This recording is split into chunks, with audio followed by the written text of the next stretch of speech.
Racing isn't easy, but experiencing it is.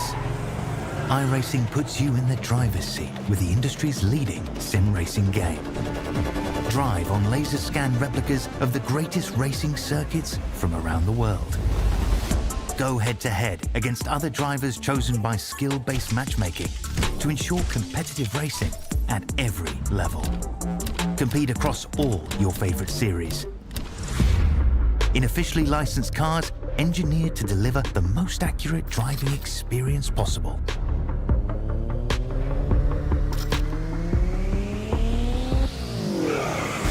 Join a race or host your own with players from across the globe. Race against the computer or in a league with friends. Feel the thrill behind the wheel. Visit iRacing.com.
Hello and welcome.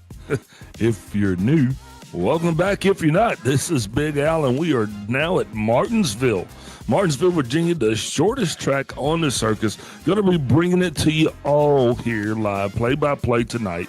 Joined in the booth by, as always, my little brother, James Watson. Got Kobe Bryant Jordan down behind the scenes, pushing all the buttons, bringing you the play-by-play in between. James, how you doing tonight, bud? I'm doing great, Big Al. Looking forward to this one. I love Martinsville. This is one of my all-time favorite tracks. The paperclip, the world's fastest conveyor belt. It's just never devoid of action and chaos. Yeah, indeed. And I think we're probably going to have a little bit of all of that and then some tonight, right? Absolutely. Hopefully we get to see a lot of green flag running, but knowing Martinsville, I don't know if we can bank on that. Yeah, definitely, man. Martinsville is definitely one of those tracks where you can just expect the unexpected. Sometimes we come here and we stay clean. Sometimes we come here and, well, you know, all chaos breaks out. Tonight, I don't know how that's going to go, but I do know one thing. Guys, just wrapped up over at Talladega. I do believe that Mr. Sean Signor actually won that. So bottom line up front with the points, Sean's the only guy that's in now. So tonight it is truly a points race. That's what's going to be happening right here. And we'll be bringing all of that to you. Status right now is race. There'll be no warm-up tonight. I'm going to get straight into qualifying. And then once qualifying is done, we'll bring you the anthem. We'll be lined up, and we'll be shooting straight out of the cannon. We still got a couple minutes here left before the session is actually open. It's good to be back, though. Kind of missed it last week. I was off in Carolina doing some family stuff, man. And I tuned in when I was watching, and everything was bright. And then I heard that the lights went out. Yeah, I too was not around getting killed in a big Indy 500, but yeah, sounds like you and I both missed quite a bit. Yeah, definitely, indeed, man. But I can only imagine the the butterflies and just the kind of anxiety these guys are going to have, because if you think about what they're getting ready to do in such a short period of time, these guys are actually went from the longest, biggest track on the circuit all the way down to the smallest. Now, if that isn't a transition, I don't know what is. But what we got here, Martinsville, 0.49 miles long. In Martinsville, Virginia, the stages tonight, 66, 113, race ending at 313. 7 sets of tires and a fuel range is going to be 175 laps. All of this is going to happen at 70-degree temperatures in the seat with 85 degrees on the track surface. Winds will be out of the south at 10 miles an hour under partly cloudy skies. That's what it's looking like. How's the weather where you are? Let us know. Tell us in the chat. We got to get to going with that. So, James, what can we expect to see here tonight? Oh, there we go. Keys to the rhythm. First thing, find your rhythm. Like you said, this is a small paperclip track. So the key is going to be, in 1 and 2 are not the same as 3 and 4. So you're going to have to find your rhythm. Next. Why don't you handle the next one, James? All right. Save your tires. You really don't want to pit more than you have to. Track position is worth its weight in gold, so you got to save your tires. Save the right front to make sure you got that center rotation and that braking force, and save the rear tires so you're not on the verge of spinning on corner exit. Last but not least,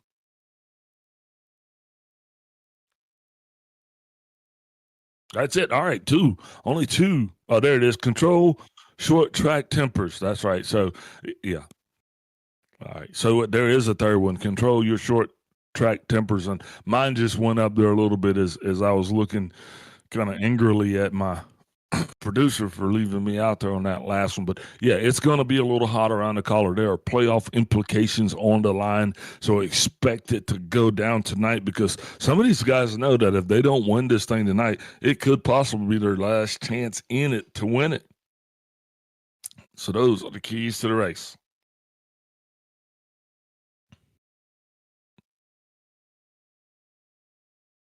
Looks like we just got about 4 minutes, 55 seconds left in qualifying.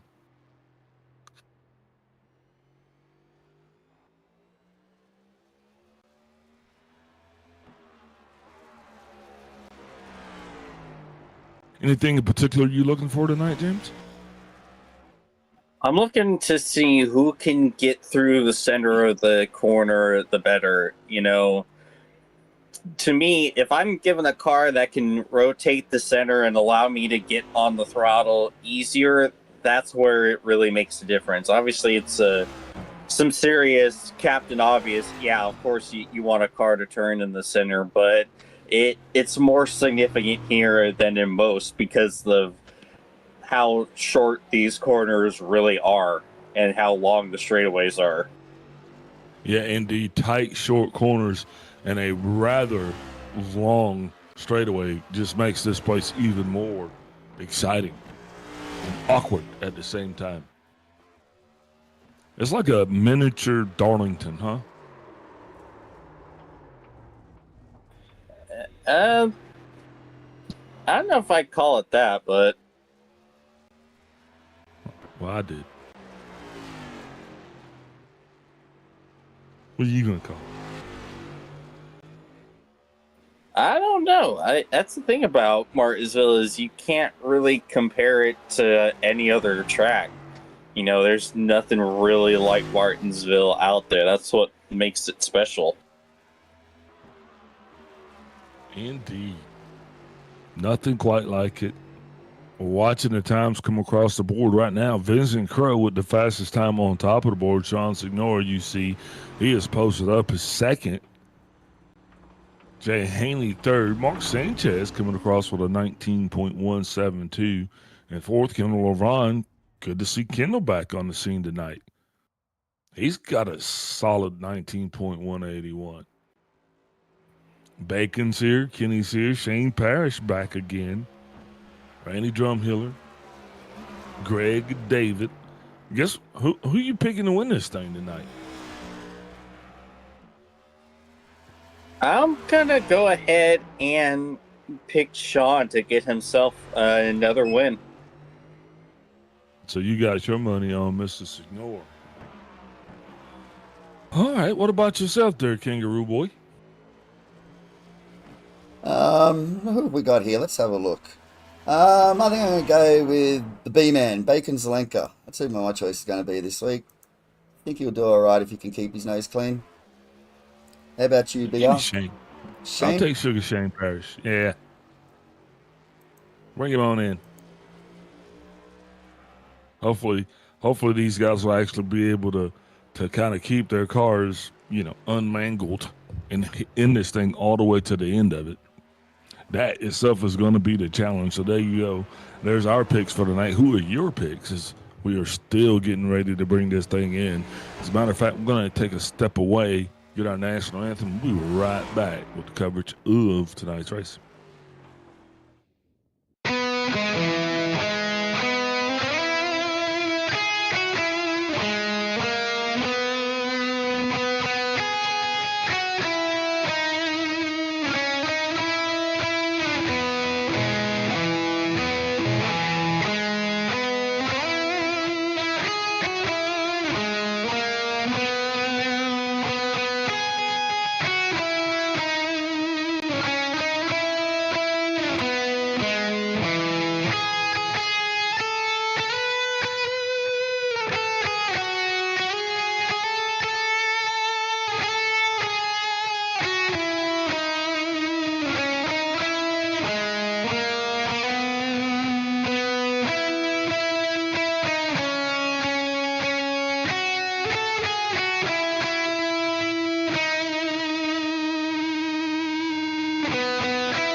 Drivers, start your engines!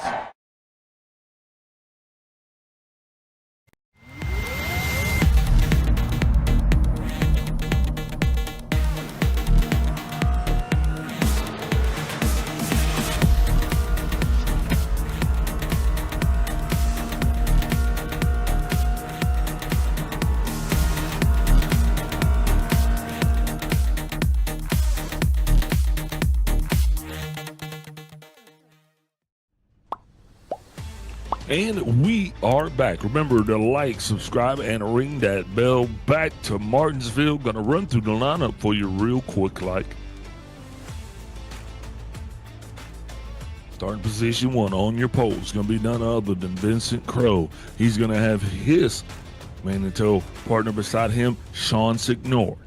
That second row is going to feature Jay Haney with Mark Sanchez on his outside. Third row, Kendall LeVron and Jay Collins. The fourth row, going to be Bacon Zelenka and Kenny Powell. Rounding out the top 10, Shane Parrish, Greg Wachinski. And then we have Randy Drumhiller and David Gervais running out this 12-car field here tonight. We'll be getting ready to kick it off. Like I said, it's going to be an exciting one. We're going to be getting down to a lot of stuff here. James, you can be able to keep up with us tonight. Yes, sir. All right. Want to get it going. Drivers slowly starting to take the grid. Think we're just short 3 cars right now. Once those 3 cars get in, we will get ready to get this thing kicked off. Pretty quick transition for the drivers here tonight, as they were previously at Talladega. Like I said, apparently last week, lights went out, meaning the sun went down. A little bit of I think, daylight savings time shenanigans going on there, causing the field to actually veer off into darkness. So Kenny Powell being the provisional winner there, ultimately losing that. Did a 20-lap shootout today. Winner of that was actually Sean Signor. And, I mean, I think that's it. No, Vincent. Who won? All right, Sean Signor, he was your winner. Sean tonight here, man, really gets to take it easy, James. He's not on the bubble. He's the only driver out of the 12 that are down there that has actually secured himself a spot in the next round of the playoffs. So how does that affect his game here tonight? I think just go out there and go for the win. It really doesn't matter anymore if you don't win. If you don't have a good night, you're still in the championship 4 regardless. So just go for bragging rights and see if you can bring yourself home a grandfather clock here. Yeah, indeed. That's right. That's what you're racing for that virtual clock, man. Watching this thing here, lots going on tonight, just around the board, you know. Once again, you got that big playoff picture that's just evolving. That's what we'll say. It's colorful, to say the least. And then you got setups, man. I'm hearing different things going down there. Guys are going to be shifting tonight.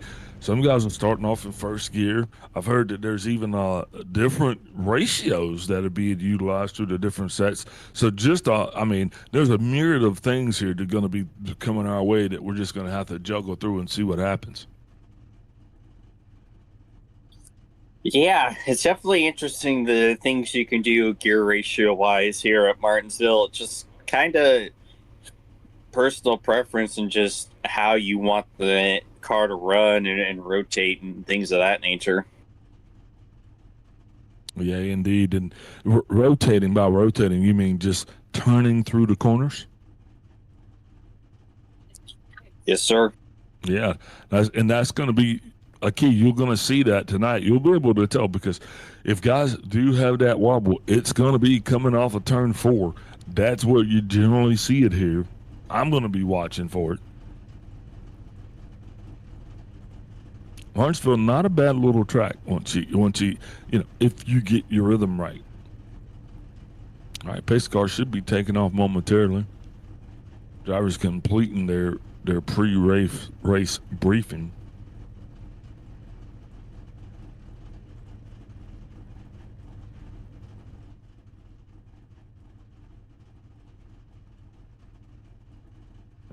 It's an awfully long way here. Yeah, the excitement is they're making us wait. It's rough, man.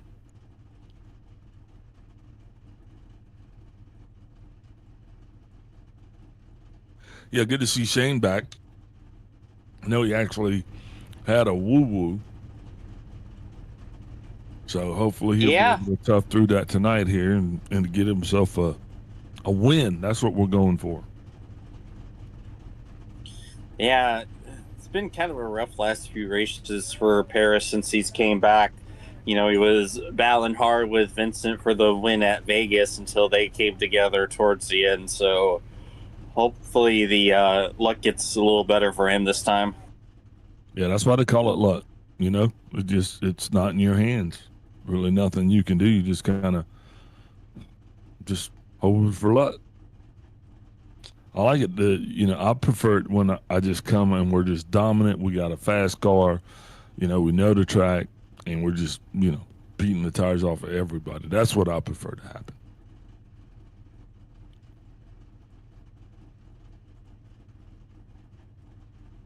No. Nope.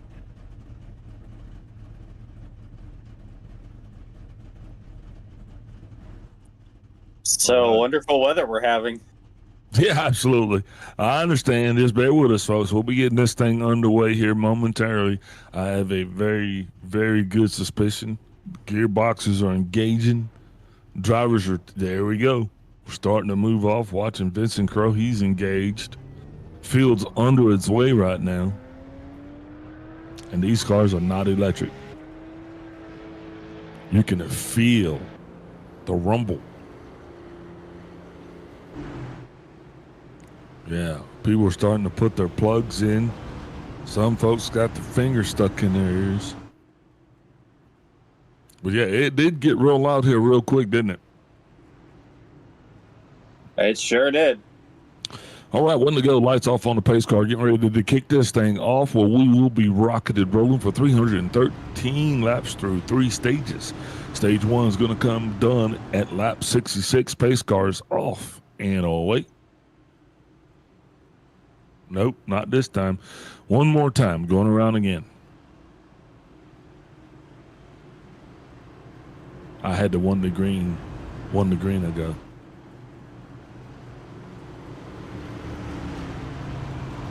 So get a 2-lap parade around tonight. Drivers going to be trying to get just a little bit of heat in those tires. James, what are we looking for tonight here as for tire? As for what, we'll wait until we get this thing started. But pace cars off and away. Vincent Crow has the field. Coming around the turn. Getting lined up. And green, baby, go. They're off. Well, not everybody. Kenny Powell kind of caught a little bit sleepy. There's a race between Vincent and Sean into one. Sanchez stays high. He's going to come down, check in line. Just like that, single file up front, except for the lead, the 47 and the 7. Still going at it. Still touching. A little bit of contact there. Not done just yet, though. Still going to be side by side waiting to get the drive off. Vincent's going to show to be stronger right now. He's going to pull it out. Sean's sticking behind him right now for the time being. David Gervais makes himself another move as he passes Jay Collins. Collins still going to stay high. Back up towards the front. Shane Parrish knocking on the back door to 29. Mark Sanchez. Sanchez, he's in one of those must-win spots here tonight too, so he's going to have to get it hitched and get it in gear.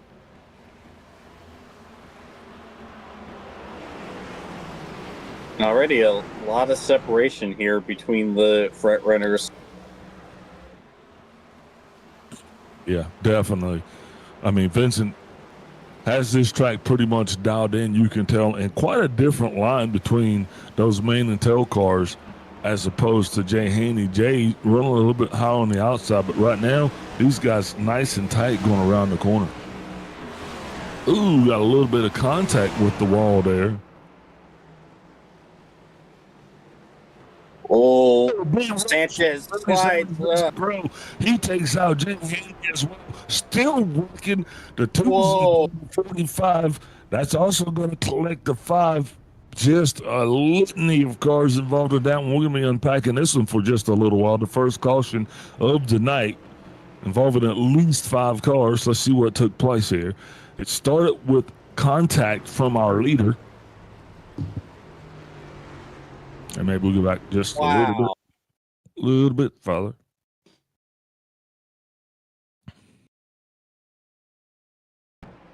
Right here, these two racing going into 4. You a little door banger. Then Vincent just loses it. Yeah, he makes contact with the wall, and the 19 shags him right across the start-finish line. And then those guys were literally just sitting ducks, and apparently it was duck season. Here you see not contact with the wall, and he was actually good right up until about that point. And that's when his night went boo-boo. Yeah, those cars are killed. I think Jay Haney actually got away fairly easily. It was only a little bump there on the inside wall on that right front corner. Yeah, definitely. I saw it seemed to be the same thing for the 5 of Wachinski. as well. He didn't seem to actually make any major contact, but these guys are behind the wall. The 47, Vincent Crow. The 2 of Kendall LeRon. The 5 of Wachinski, and the 88. And if these guys don't get a move on, they're going to start to go lap down here. The 5 and the 88 are engaged. Kendall's still parked. Kendall's not moving, and Vincent's not moving. So I think the 47 and the 2 are going to find themselves going a lap down to 44. He is sneaking back down pit road, trying to get a little bit of help as the 88 and the 5 are running for their lives. Man, you know, and you really feel like you're under the gun, especially at a track like Martinsville, because, you know, you don't have a long time for them to make a lap. Nope, there's very little damage you can get fixed here because of that. Yeah, Pace laps are only 5 seconds long. Yeah, Vincent Crow looking like he's only going to lose a 1 lap, though. Kendall LeRon, he is still behind the wall. His total is going to be 3. Lights off on the pace car, getting ready to double them up.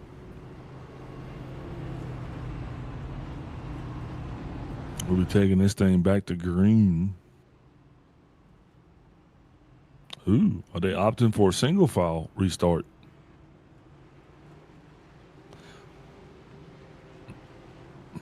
No, just yeah, apparently not. We look like Ringling, Barnum, and Bailey. I mean, the circus is in town. Green flag's out. Once again, we're back under. A lot of drivers still kind of slow to go. Sean Signor now, he is going to be taking the lion's share of the lead. Shane Parrish worked himself all the way up to second place, and he'll be knocking on Shawnee's door here pretty soon. 2 wide back in the back. Got Kenny Powell to the outside of Mark Sanchez. Also, Jay Haney will be making around Jay Collins, a pair of Jays. I don't know how that's going to work out for us, but then we got a Wachinski in there coming up the rear. And then there's Vincent Crow, our former leader. Vincent's going to be making his way back, trying to get his lap back. Best case scenario at the end of the stage break, but that won't come for quite some time. Kenny Powell hard on the brakes. Jay Collins gets into the back of him just a little bit. Kenny hard on the throttle, getting the great acceleration back off. Looking at the 19, his bumper has seen better days, as you can definitely tell that he, from that earlier incident where he made contact. Still up front, Greg Wachinski doing what he can to get around Jay Collins, the 88 of David Gervais. He is back down pit road. Wachinski's going to solidify that position, and that is going to put Wachinski up in the 6th place here tonight. Oh, there it is. Contact from Jay Collins. Oh, he saved it. No caution, but I tell you what, definitely no love going to be lost between them. You can definitely expect that is not over. That is not the first time that Jay Collins, I think Collins is just back from suspension as well. Man, he might have played a little bit too hard there. Yeah, I know, but it's just that kamikaze move, man. That's what we're talking about, right? Yeah, I need the dive bomb sound effect. Yeah, David Gervais right back out in front of the leaders here.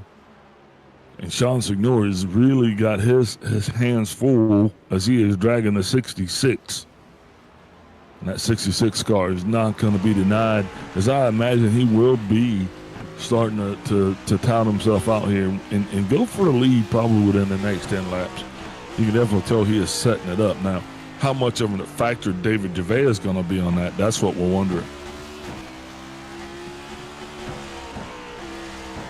Quite a bit of a spread here, James. Is that what you were expecting this early in the stage? Oh no, Gervais going around.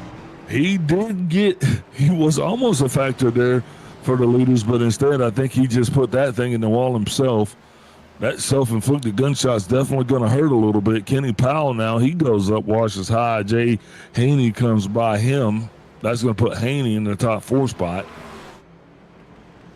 Jay Collins still on the move. We're going to see if he can actually get by Kenny Powell with any less less. Man, I drew a blank. Less contact. That's what I meant to say. See if he can pass Powell with less contact than he did Wojcinski. Yeah, because I don't think Kenny's someone you really want to move out of the way. Yeah, and my memory does serve me correct. Jay is back just off of suspension, So, welcome back. Jay Yep. Collins.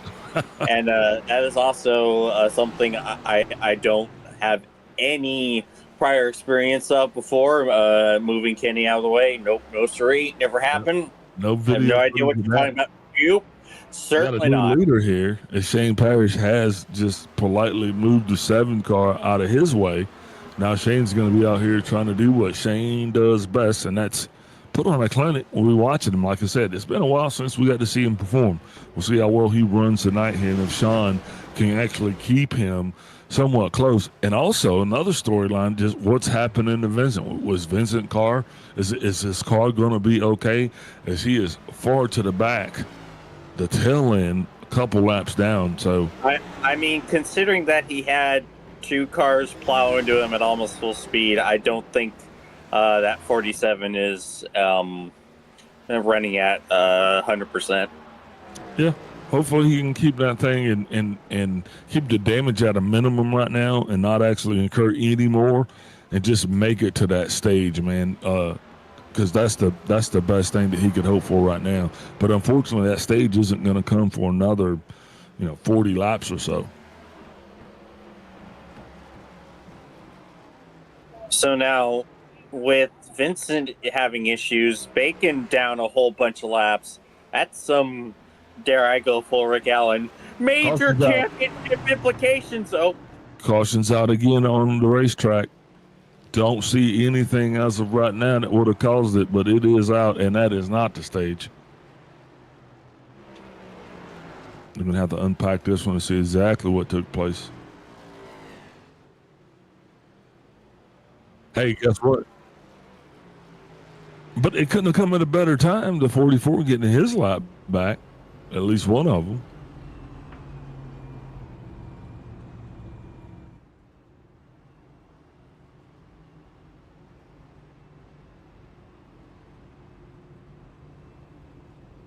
Hey, joining the booth by Kenny Powell. Kenny Powell, Big Al up in the booth.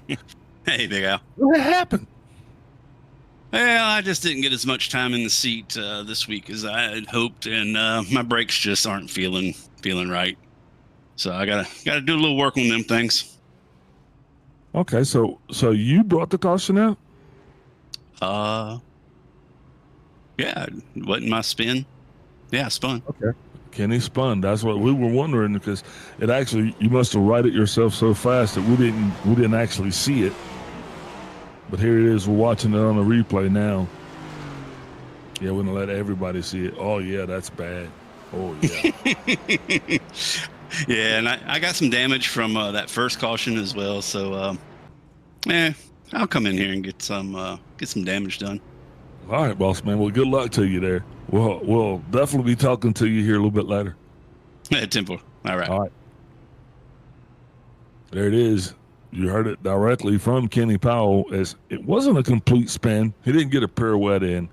He did just kind of get a almost around. Is that how do we score that one, James? I'd say a 5.5. Okay. A 5.5 for his almost around. A 10 is going around twice and doing a backflip. Lights back off on the caution on the pace car. This time looks like we're trying to double it up. Feels still spread out. Only 2 rows back behind the pace car. This is getting ready to get crazy, because the pace car will be getting out of the way here, and a lot of these guys are barely. They're gonna be at race pace here by the time the flag comes out. And the green flag is, well, there's the green flag, just like that. And sure enough, a big checkup around the back. That was interesting. I'd be surprised to see if it wasn't a couple black flags that come out of that one, because I don't know if everybody got lined up in time. But right back up front, it's coming out Shane Parrish. That's the story. Greg Wachinski getting a little bit loose as he's got Jay Collins back on the inside. I'm not going to stay watch at these guys, but I think we will be watching these guys, maybe not intently, but unintentionally. As Wachinski goes high, it's not even giving Collins all the room in the world. As Powell, we see him going wide behind, still suffering from brake issues and damage issues. Wachinski, Collins, that's the story right now. Greg getting a solid runoff right there. Now he's going to be clear to position, watching Wachinski go into the turn. Now he's got nothing but his G&G teammate, the 29 of Sanchez. Both of these guys, I do believe, are still in it, fighting for playoff contention. Now, I'm amazed that Greg is running as well as he is right now. He got significant contact in that first caution with Vincent, but it doesn't seem like that car is damaged the way he's racing right now. Yeah, definitely not. He is doing the do. Yeah, like you can tell, he really seems virtually unscathed. The 88, though, he is back out where the leaders are going to be coming up on him again. And we saw what the pressure did to David last time. Question is he going to repeat, or is he going to be able to keep himself together a little bit better this time? Yeah, it's hard to say. I mean, Lord knows that car isn't driving good, and that's really what kind of factored into him going around in the first place. So, honestly, I just say it depends on how much repairs he was able to get to that 88. Yeah, definitely. Wachinski is definitely reeled in the 29 of Mark Sanchez now. He's going to be trying to get around Marky Mark. Right here is going to happen. Right to the inside, Sanchez is going to go high. Not really contested.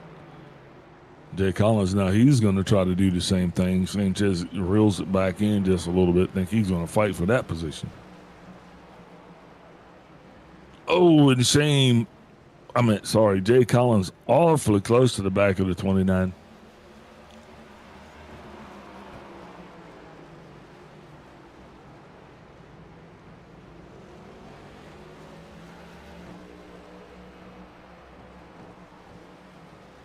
Flag racing continues. It's one of the longest green flag runs that we've had here. Kind of enjoying it right now. St. Paris starting to get a little bit more of a comfortable lead on that 7 car, Sean Zignori. And Jay Hanley, just like that, banged up Jay. He has made his way clear in the 3rd spot. And Wachinski on the move. Greg Wachinski going to be trying to do everything he can to close that gap, because this is a points battle as well for the playoffs. Yeah, so far so good for that 66 car. It's really nice to get this kind of long-ish green flag run right now, especially with some of the horror stories I've heard from this week and have experienced. Oh yeah, been barn burners there in the A Open this week. Yeah, I actually ran a B Open for my my first stock car official that wasn't the 87 in about 2 years. How did that turn out?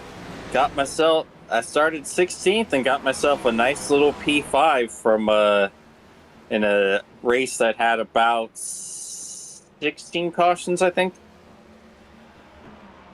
Oh, were you unscathed? Oh no, there was a car that was spun that got back going right as I was passing him that I hit. But it wasn't enough to really mess me up.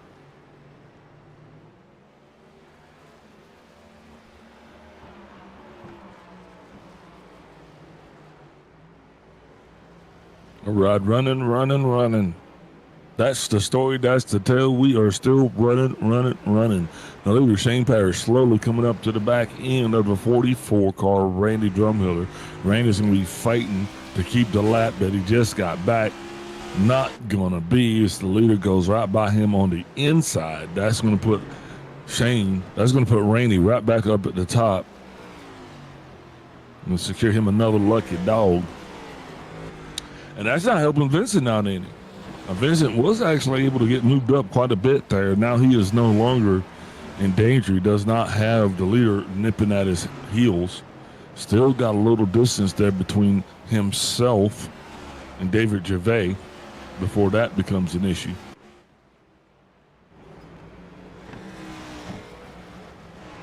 Ooh, got a little. I think I just had a couple frame issues there.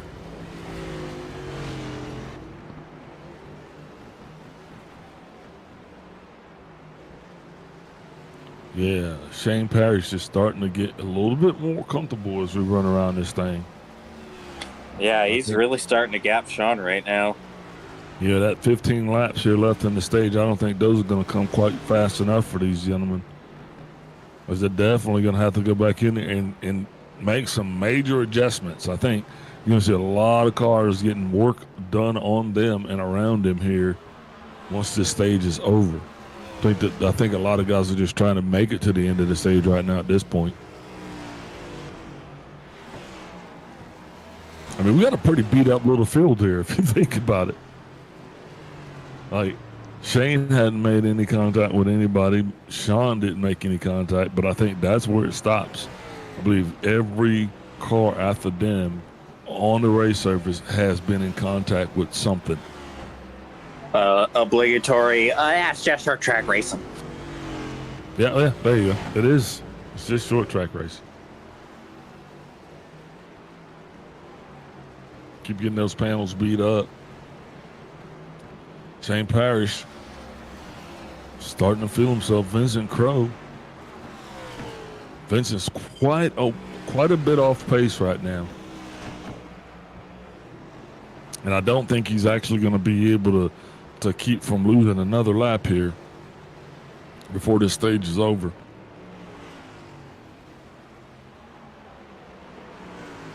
As you see, right behind the 88 of David Gervais is the leader. So Gervais is going to be wanting to get around that 47 car sooner than later. Gervais being scored some 6 laps down.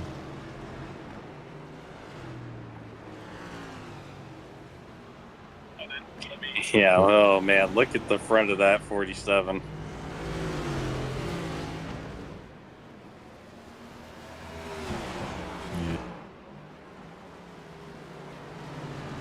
Yeah, David definitely going to want to he's going to want to try to get around that 47 and get away from him to put a little bit more distance between himself and the leader. The leader right now, though, is going to be coming in on the inside. Gervais going to be coming high around the outside. That's going to put the 47 kind of as a stopgap. Oh, and Gervais around again. Oh, no! That will not bring out a caution, but that definitely is not going to help his cause at all because we're going to watch that again, and that'll be wow, that poor car. This car's going to end up, we're going to have to put that car in the witness protection program. I mean, he's just beating the hell out of that thing for no reason. Yeah, you see, he got up out of the concrete into the asphalt, up in the marbles, and tried to get on it a little bit and just completely goes around on him. Had absolutely no grip. Plus, an already damaged car is a recipe for disaster. Yeah. You gotta wait until that thing rotates before you hammer back down, especially once you're up that high around the track. But what do I know? I just called this race. I can't actually race. Me too. Ooh, just like that 7 getting around the 47. Probably not the way they thought they were going to be racing each other here towards the end of stage 1.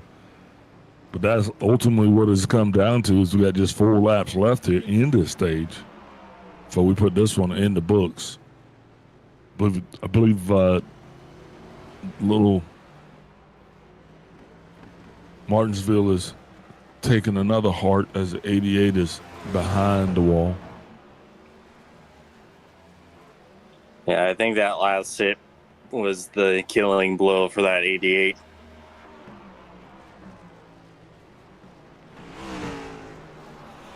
Woo.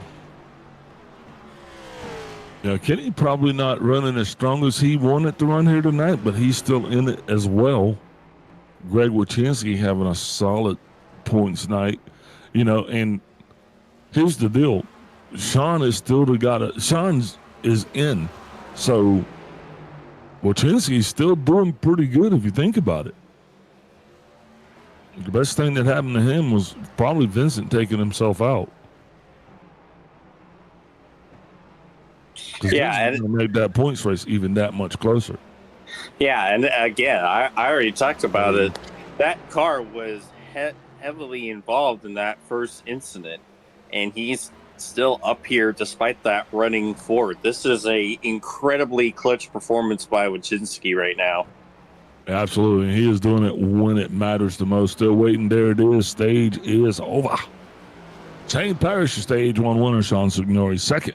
Jay Haney third. Fourth place, Greg Wachinski. And Mark Sanchez rounds out the top five with stage one in the books. We're going to go ahead and take a step away. Get a couple words from our sponsors. We'll be right back here with continued coverage of tonight's feature event.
We are back, getting ready to kick off stage two. If you missed stage one, man, you really missed out. Stage two, though, I'm hoping it's going to be just as exciting, just as action-packed. Shane Parrish, though, that's the story, starting this thing from way, way back, making its way all the way back up to the front.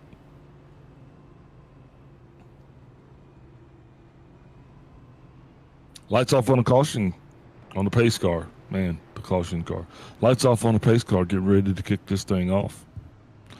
Line them up. Double them up. Shane Parrish electing to go high this time. That's instead of staying low. That's the choice.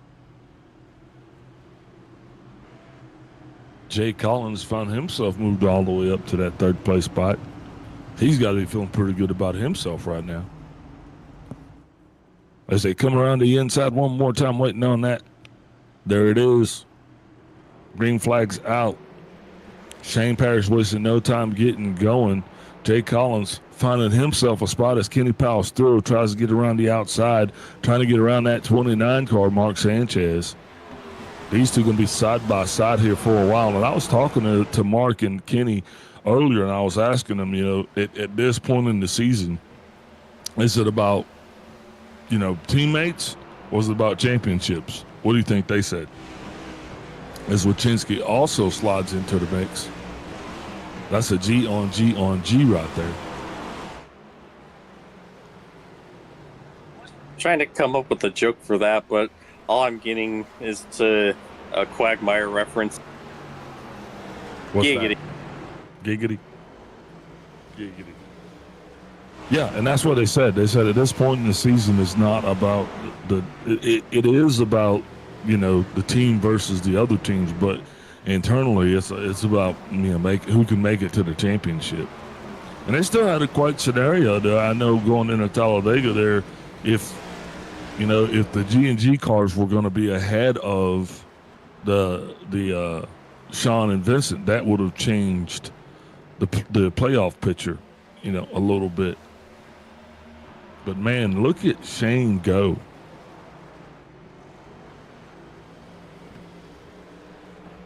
Yeah, that 66 car is flying right now.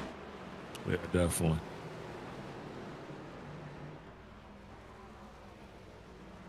David Gervais electing to stay behind the wall. I don't know if he's done or not.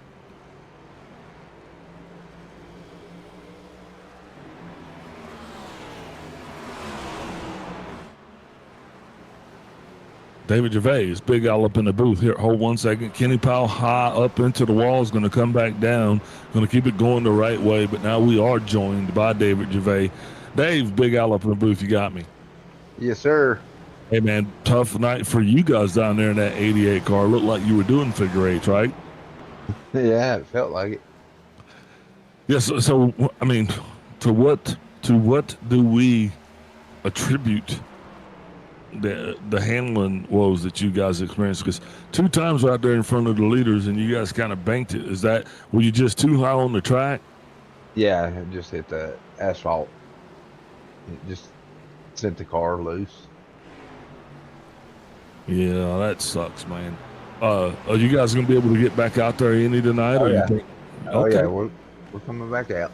All right, good deal, buddy. Hey, we hope your luck changes for you, man. Get out there and score some points.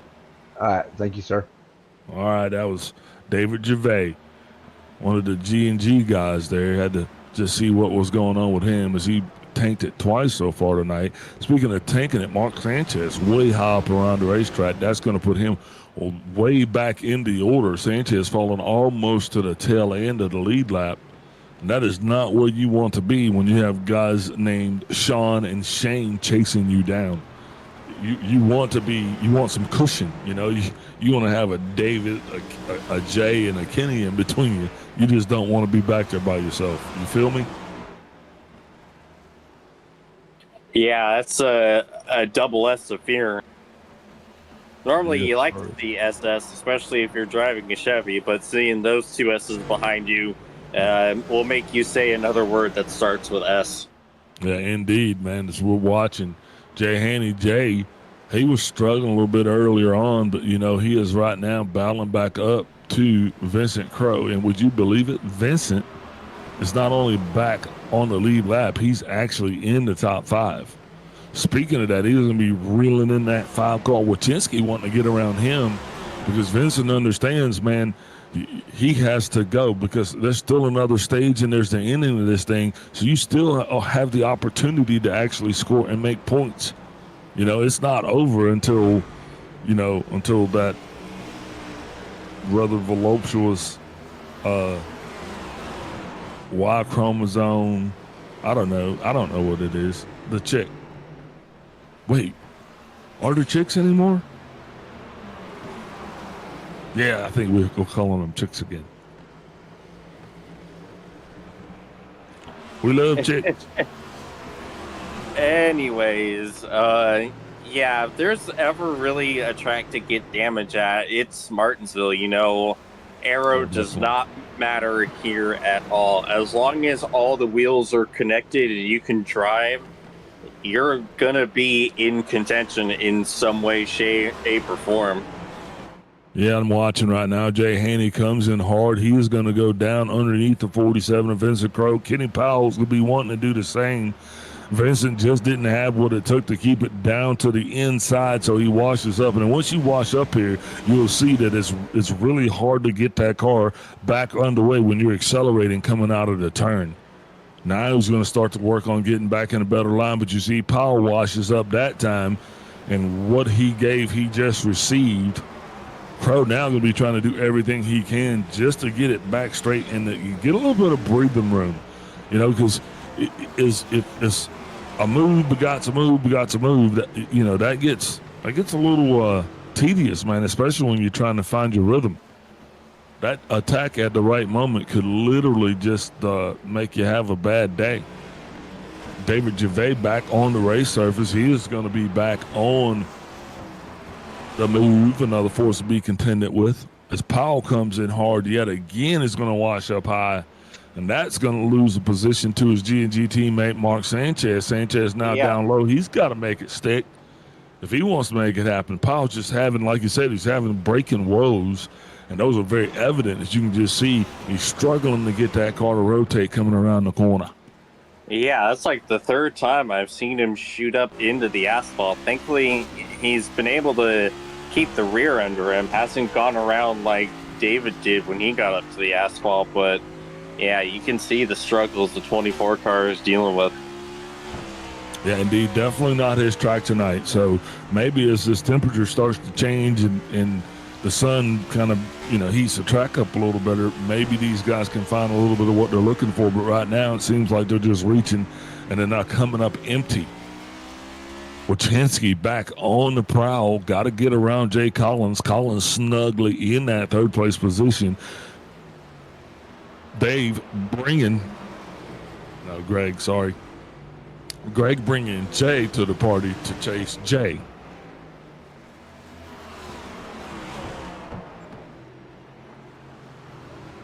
And right now, Wojcinski, he is feeling the pressure. Yeah, he is sandwiched by the Jays here. Jay Haney behind, Jay Collins ahead. Yeah, and right now, that 7 car, Sean Signori, he is on fire. Sean some 0.4 of a second faster than some of his counterparts on the same lap. Now, Shane definitely moved up on that last lap, but, you could see Jay again Sean again with the fastest lap. And with every fastest lap that he pulls, he's getting closer and closer to the 66. And this is not one of those issues where Shane is just kind of laying off. This is one of those issues where Sean has found some speed. Now the 5 comes in hard on the back of the Collins.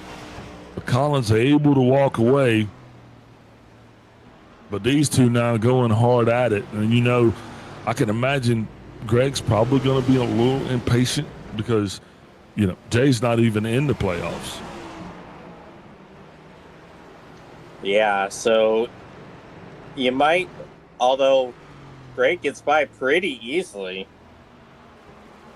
Yeah. Almost a business decision if I didn't know any better. Yeah, now here's Danny.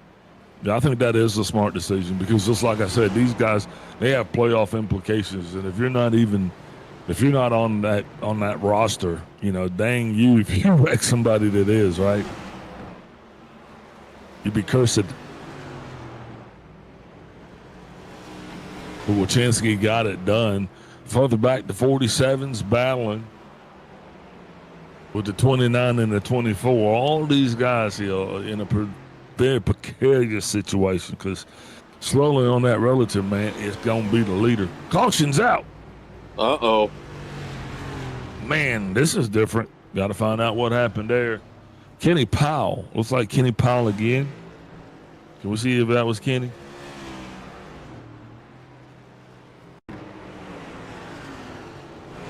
Man. I was just talking about that because these guys run, it does have playoff implications. Yeah, right there. Oh, you see, and around he goes. Over rotates. Got back on the throttle just a little bit too hard too soon. And, especially coming out of 4. I was talking about that earlier. Remember, James? I was saying if you're going to see guys chasing the tail, it's going to be coming off of 4. You called it. Now, looks like we got the 7 car. He's going to be coming down. That means one thing. That means Sean is going to short pit the stage. Randy Drumhood makes the run. He gets his lap back. but he's still going to be a lap down. Powell now falls a lap down as well.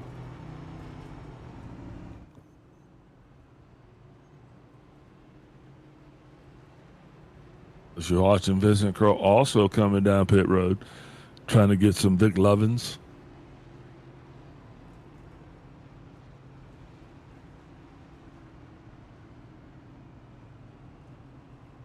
Well, we've made it a third of the way so far. Yeah. And you know, we're actually under 10 laps until this stage is actually over. So let's just say we go out there and this stage breeds another caution. I mean, it might just be the stage. We're within 5. If we're within 5, that'll actually blow the stage. So we'll see how this works, man. They got one more shot to get this thing in clean. But remember, these stages are like race endings, man, because it's a points battle. That's what everybody needs to understand. Coming down to the wire, it's all about points for these guys. So even if they don't win the race, they still have a chance to get in on points. That's very, very important. Kind of double them up, lights off on the pace car. 47 is going to come out just in front of the party. He's going to be boogieing all the way back around, trying to make it. That's going to be interesting for him. If he slows down enough, he might not have to slow down, and he might not have to stop at all. Pace car's out of the way. Shane Parrish on the low side. Shane, get ready to get us kicked off. Green flag will be out. Flag's out. Shane's gone. Greg sleep. Sanchez moving up. Wachinski battles hard high around the outside, trying to get back low. Drove it a little bit hard off the corner there. Got a little shaky, but kept it in the right direction. Now to 7. He's trying to battle back after he decided to short put the stage. The 47 car did not catch the field, so he didn't have to slow down. He was worried about speeding up. Now we are 5 laps to go in this stage before it's over, watching to see how this thing shakes out. Jay Haney finds himself up in second place. Greg Wachinski loving his spot in third. They're going to be doing everything they can just to keep Shane Parrish in their sights. That's the mark right now. As the 7 is wanting to eagerly get around the 29, wanting to get back up front. Sean not doing too bad there, losing spots, considering that he did actually pit. And he's not going to have to pit during that next Oswego. They might top it off with fuel, but that's still going to get him excellent fuel position. Now he's going to be diving down to the inside of the 29, going to make better on that one. That's going to put Signor in 4th place. Now he is chasing Greg Wachinski. 3 laps to go in the stage. And it's Wachinski on the menu. Parrish enjoying a view. Nothing in front, nothing behind. Wachinski, he is smelling a whole lot of Sean right now. I was very scared where you were going with that. Oh, I was going to say Sean's smelling a lot of Wachinski because his nose is slowly getting closer to the to that rear quarter of that 5 car. The question is going to be, what's he going to do when he gets there? This next time around is going to end it here. Be lap 113. One more chase around. Signor drives it too hard. Has the pedal out now. He might be the hunted, the hunter might become the hunted. Jay Collins watches hop around the outside as well. Now we're waiting on that 10th place car to come around. And that's going to put this stage in the books as well.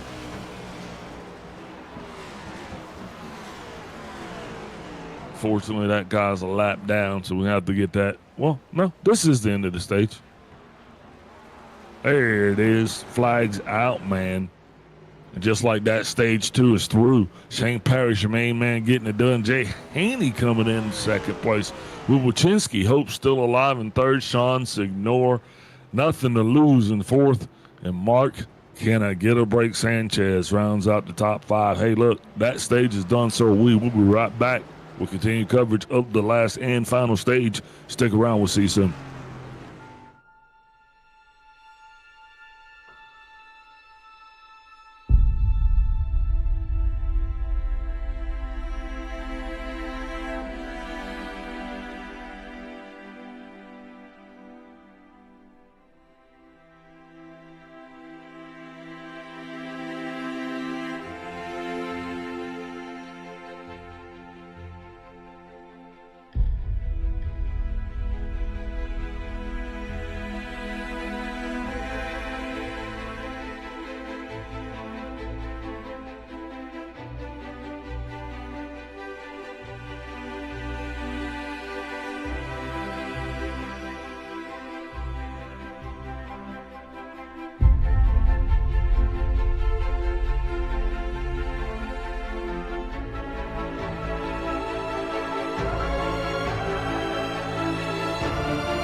Guess who's back? That's right, not Slim Shady, but it's me. It's me and James. That's right, like, subscribe, ring that bell. Doubled up again, lights off on the pace car, getting ready to kick this thing off. Stage 3. This stage is going to be the longest stage of all. This stage, 200 laps. Fuel range 167 laps. That means we can hopefully expect to see green flag pit stops, lights off on the pace car. He is up and out of the way, getting ready to get her going here. One last time, hopefully. Green flag's out. What a weird restart. Sean is gone. Parrish was hanging back something fierce. My goodness. Shane was asleep. And now we are running. We're moving. Running, keep running. Sanchez back up front. He's getting it done. Mark back in third place. Definitely going to be loving what he's getting. Signor taking advantage of short putting the stage. Got him the advantage that he needed to get the jump on Parrish at the green flag. And right now, that is the Delta. Woo! And we are on it, baby. Jay Collins still taking the high line around the outside. 47 gets underneath the 24. He's going to be picking up yet another position. Kenny still not getting those breaking points that he's looking for. Jay Collins still comes in high right there. Wachinski's going to be down to the inside, nosed up. This battle's going to be for fourth place. Wachinski needing every spot that he can get if he wants to continue to play. You know, Kenny's not taking bribes this year, unfortunately, so you got to win to get in. The 7th of Sean Signori enjoying the lead that he has, all attributed to a solid restart. And when the flag hit green, he was gone. Caught Shane sleeping for the first time tonight. Parrish been having awesome starts since the 19 washes up the racetrack. Going to lose a couple of spots. Jay Haney coming up. Now he's going the wrong way. Jay's going to slip all the way back to 7th spot. Actually, he's going to fall back to 8th. Yeah. Disastrous last lap for Haney. Yeah. But that didn't help him out at all. He's all the way back to 7th. And that car looks way off the pace right now, honestly. Yeah, still suffering. Not whatever reason, not getting that thing regrouped and back up yet. We're still going to be watching this one. But the story up front, it continues, man. It's the Sean Signor story. It's the Sean Signor story. It's the Sean Signor. It's the Sean Signor show. It's the No. I got it. It's the Sean Sig story. It's the Sean Sig story. That's better. But it's the Sean Signor show. There you go, finally. 10 times the charm. Go, Sean, go. I'm not giving up, man. I'm not giving up. I'm like the old 88 out there, you know. She might be beat up and withered, but we're still going to keep running her around here.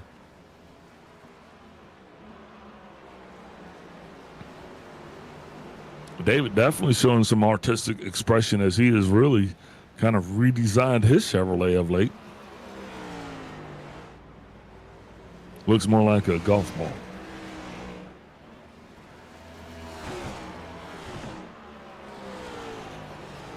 Sanchez starting to fall back just a little bit, and that's not something that he wants. These guys are going to try to keep this as close as possible here. As Wachinski still trying to find a way around Mr. Collins. Collins in that 46 car. Like we said, he has actually settled down quite a bit, having a far better latter half of the race, I do believe. Probably wasn't nothing wrong with the first half, but we always have to, I do anyway, I got to feel that need to kind of like fan the flame. There's a story everywhere. Big Al loves his drama. Yeah. That's what we do in between pit stops.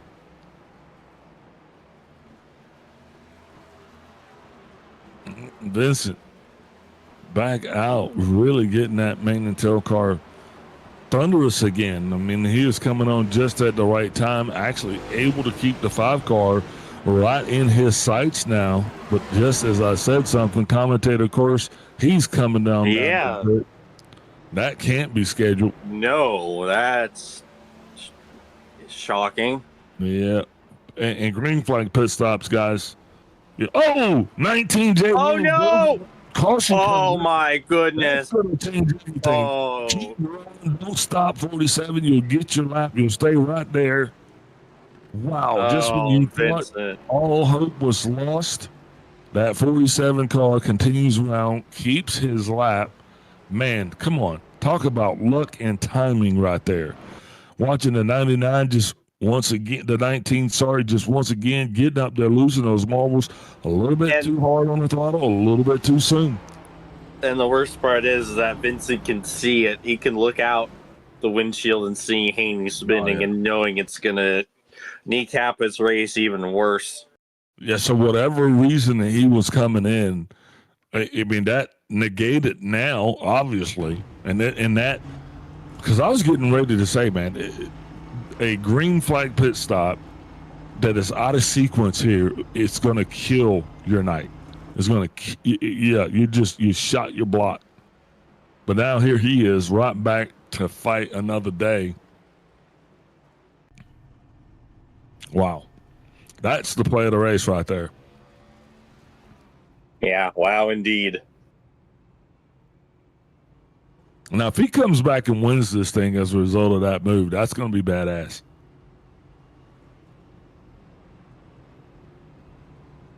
Because something was wrong with Vincent's car.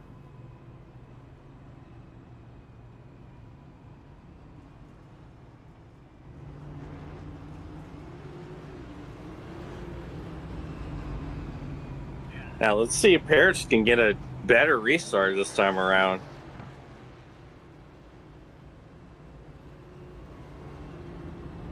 Vincent's got to gallop of the booth. You got me? Hello. Hey, Vincent, not going to take up a lot of your time, but talk about the call of the race. Just when you thought you were definitely going to go a lap down, and then you get a blessing from God, right? No, I wanted to get the damage repaired and see how much of the driving failures was me or the damage. And right as I went to do that, caution came out, so I got really lucky and cheesed a little bit of pit speed and got back out here. I have like 4 black flags at the same time for speeding, but I don't think any of them count. All right, man. Well, good luck to you. Definitely going to be the call. We'll be watching for you, man, and good luck at the end of the race. Yep, thank you. Let's see if I can get this damage repaired and back up there. Roger that. That was Vincent Crow. You know, to get Vincent back home.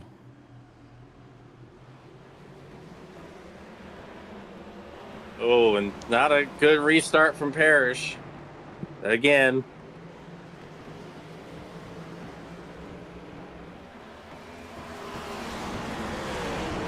Yeah, Sean back out front again, redoing what he started doing so well in the first half.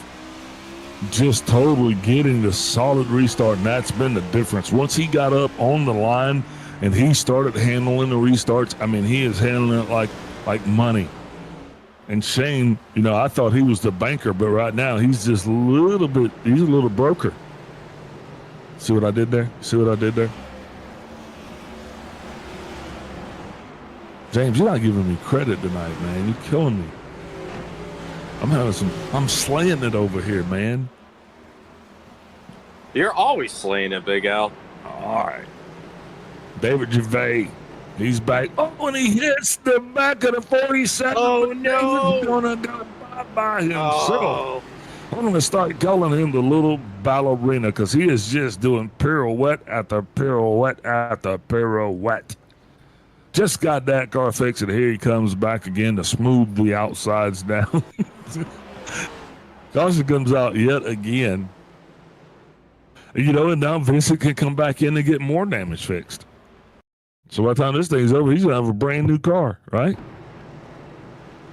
You see right there, he just gets slightly, he comes in a little bit hot, gets up on the 47, and it seems like he taps the brake to slow the car, and then she just rolled around on him. And yep, there's that 47 car. He is running down pit road. Bringing the 46 to 24 to 44 and 88 with them.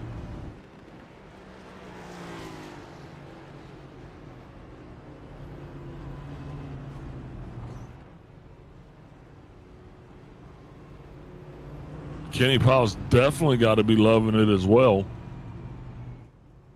These guys are getting the free damage repairs. And you know something else, James? The more times these guys come down, the longer they're going to be able to make this thing. They're going to slowly be able to move this into, you know, a race that they're not even going to have to make green flag pit stops on.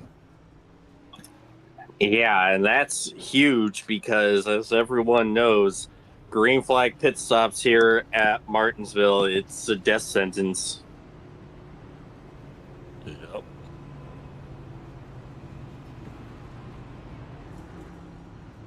Who's got a black flag? Oh, Vincent Crow with another black flag. Well, black flag's mine. Wow. I wonder what for.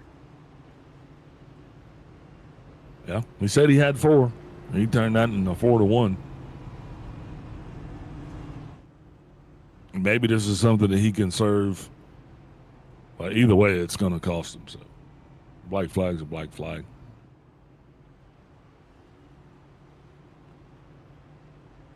Yep, lights off. On the pace car, doubling him up again. Shane Parrish on the outside. Sean Signor getting ready to get it done on the inside. A pair of G&G guys behind him. Then Drumhiller and Collins.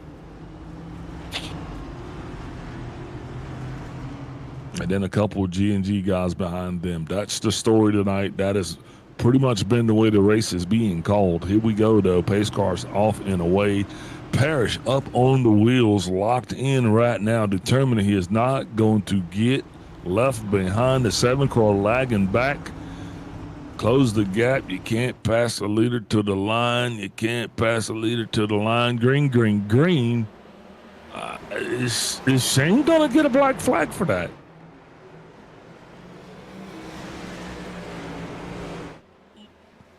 Okay. Well, dang, solid start there for Mr. Parrish. But I guess you start on the flag, not on the leader. So that will answer that question for restarts. The restarts are on the flag, not the leader, right? No, the restarts are on the leader. Well, then how didn't Shane Parrish get a black flag? As long as he goes in the restart box, it's fine. Yep, there you go. Well, Shane wasn't caught sleeping that time. Now he was back up front getting it done. And that being the difference right now, Sean definitely knew that it was going to be harder to manage that fight if Parrish got out in front. But here we go now. These two starting to stretch their legs a little bit over the field, and I don't think that's what anybody wanted to see. The 47 car still being held for penalties. Now scored 2 laps down, going for 3. To be able to survive all of those little cautions there just to get taken out at the end, right?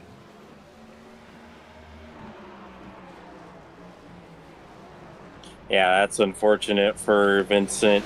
It's going to be curious to see how that factors into the points here for the championship 4 as we finish these last 150 plus laps. Yep, Jay Collins high around the outside again. That's going to leave the door open for a couple of drivers. Jay Haney's going to make it down on the inside.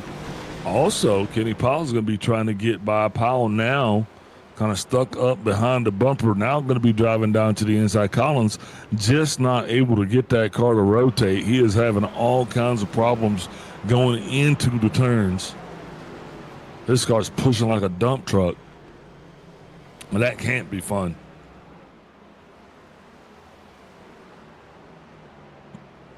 You think he's just kind of faded his brakes? Honestly, I'm not sure. I mean, he seems to be running a little better here. Still kind of not quite wrapping the curve like you would like, but doesn't look all that bad. Yeah, 66, man. He's off and running. You got that clean air, different pitcher, different attitude, different mentality.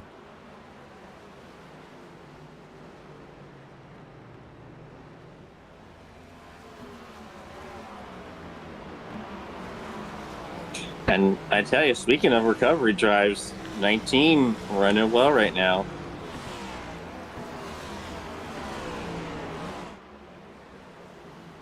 Yeah, Jay's back on it. Back up to 5th place. You know, whatever ailed him, he seemed to have shaken it off, and those guys are on it now. Not sure if Jay's still in it for the playoffs. That's something we're going to have to take a look at. I hate that I don't know that. Halfway. We're officially halfway through this thing. Woo! Just 156 laps to go. We are now officially we're now officially within our green flag window, which means that should another caution come out, drivers will actually be able to make it to the end of this thing. Was it 164 laps? Maybe. Or was it 116? That's the question.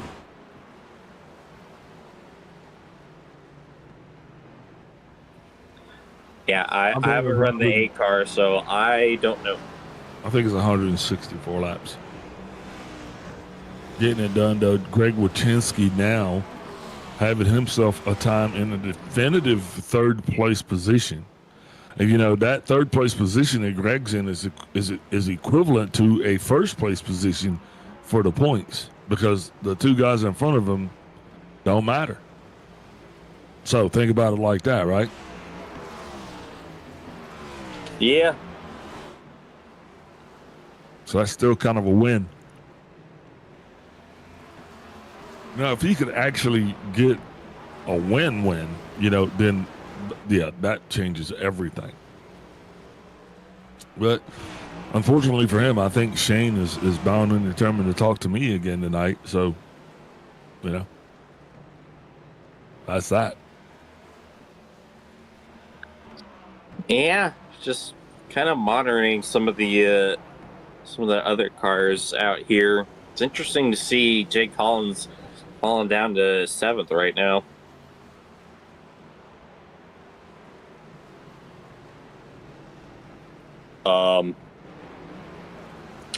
Oh, you good, Big Al? Yeah, I clicked the wrong button.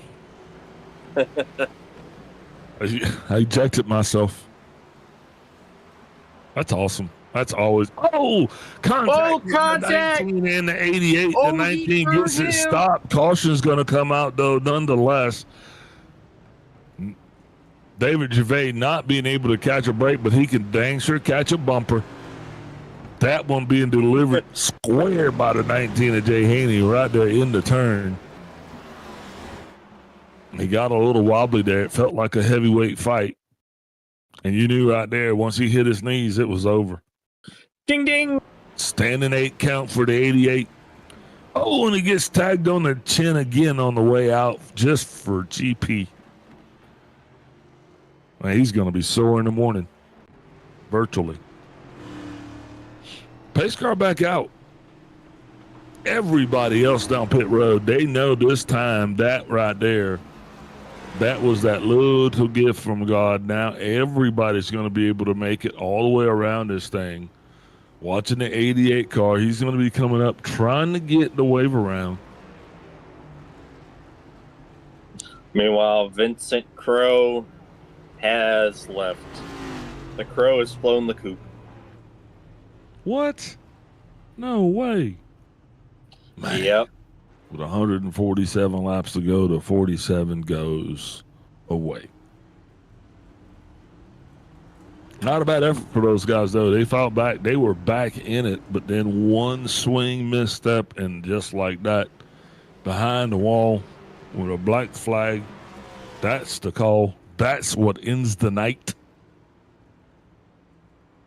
Still got action on pit road. The 24, Jay Haney.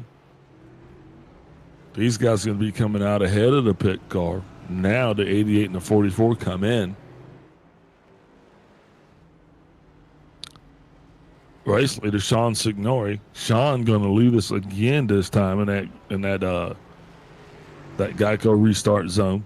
Going to be hoping that he can get a start as akin to the one that he had there on that last restart, because that last start really kind of gave him some pretty solid track position. Yeah, I'm just curious on how Shane is going to play this restart now that he's not the control car anymore. Once again, we saw the last couple times it did not end well for him. Well, he was up on the wheel. He was up on the wheel the last time. This time he is going to have to duplicate what he did in that last restart, because, this could very possibly be. No, I'm not going to say that. I'm not going to jinx this. I was going to say this could be the last restart. It won't. Yeah, not even close. A lot of cars in great positions. Flag in the Bears' hands, waving the green. Here we go. Watch Sean go. It's almost like the 66. He was on a different channel. Totally sleep. Now Sanchez is going to be trying to do what he can. He has built himself back up to a decent position. He is right now behind that 5 of Wachinski. And these guys know that this is the cut line. That's about where the battle is going to ensue. Kenny Powell not being able to get around Jay Collins. Now it's coming back to the inside. Kenny washes up high as well.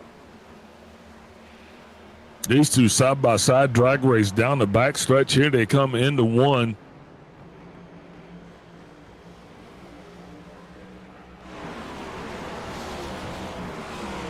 Powell's going to get the runoff. That's been a pretty good battle back there, but up front, story stays the same. Watching Sean Signor lead Shane Parrish around and around with Wachinski, Sanchez in tow.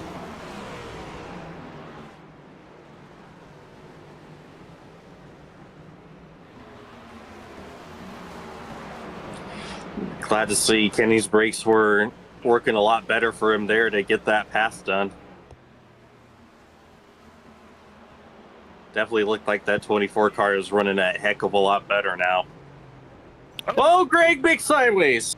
Yeah, big whoops for Wachinski. Caution's not going to come out, losing variable spots. He's going to fall all the way back to 7th, still falling, make that 8th place. Now, quite a hole that he has dug for himself that Wachinski is going to have to dig out of. Still scored in 7th spot, but not what that team needed at all. We'll watch that again on the replay screen.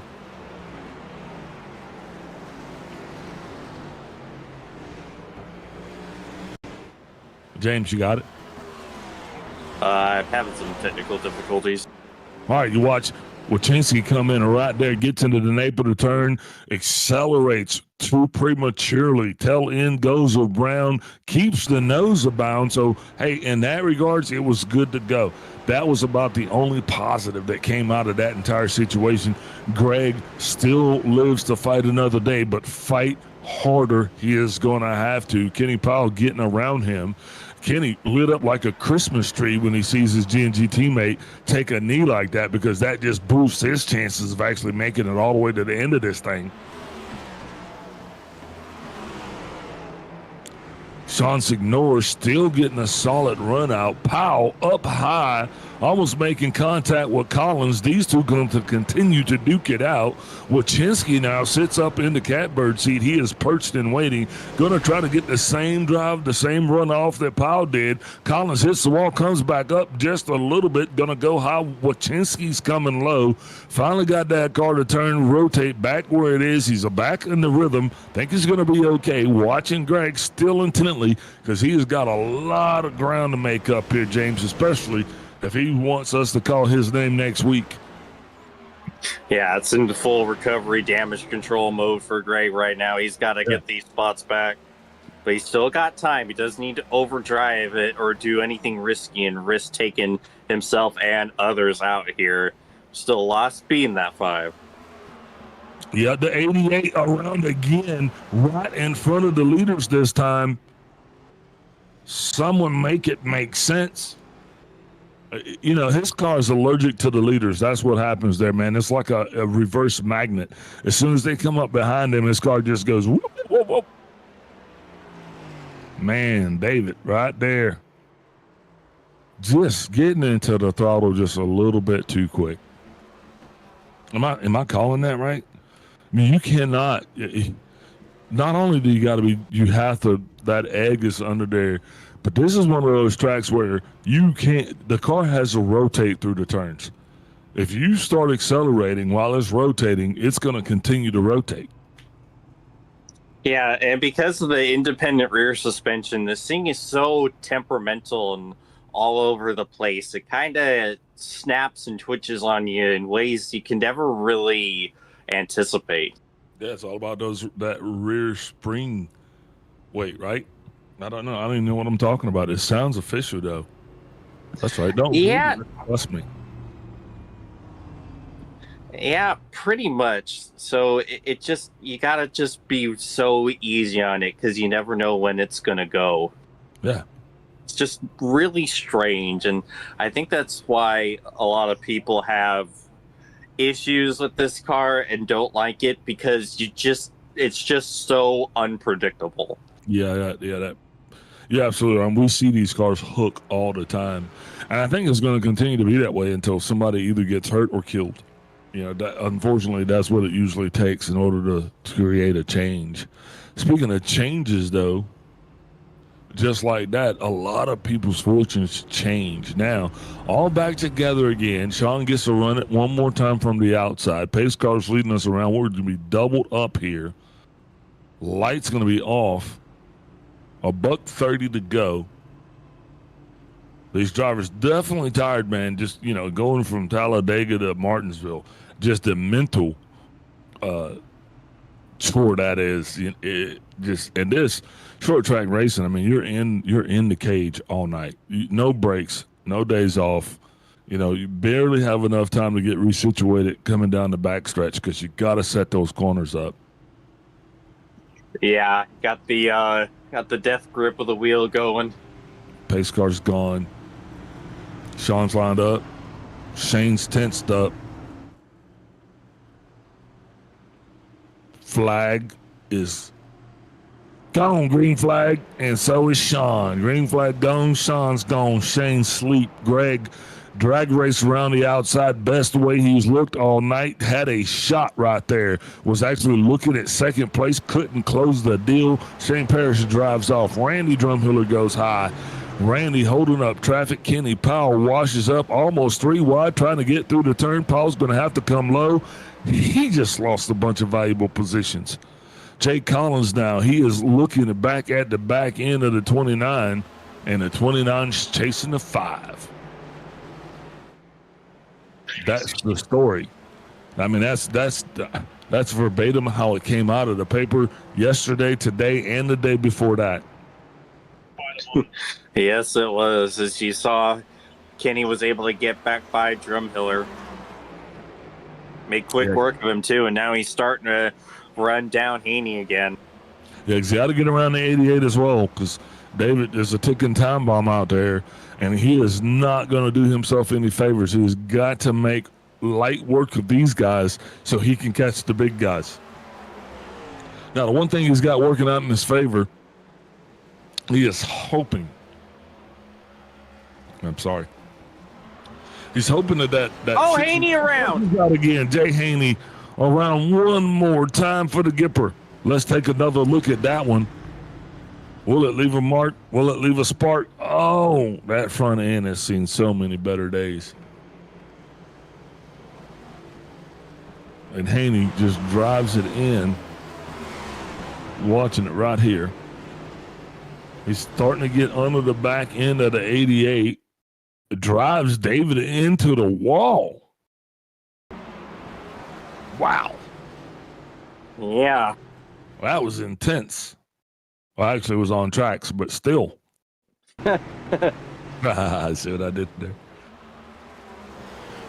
Man, man, that is a lot more damage this time around from That's 19. painful. That hurts to watch. Yeah, he just dog hammers the 88 into the wall, and then he hits No the same meatball, though. Yeah, well, good luck. Man, just watching this thing play out down there is getting pretty brutal. Keep bringing them back together. Sanchez down pit road right now. Haney's back. 88's back. Those two definitely got to get it done. The 29, he has got to be looking for some type of a lug potion. A lug potion. I like that. He's looking for a lug potion. Anything to change his luck. But Wachinski actually had a solid start that time. Just wasn't able to get the deal done. But you can back up and believe now. These guys have been watching each other on these restarts. They've had enough time to collect plenty of data. So I think these restarts are going to get even more and more sportier. Yeah, but unfortunately for Greg, his reward for that great restart is going to be restarting on the inside in third, behind Shane Parrish, who has not been getting the good jump. So, Shane's ready for this one. He's going to get this one. He's tuned in. He's lined up. He's ready.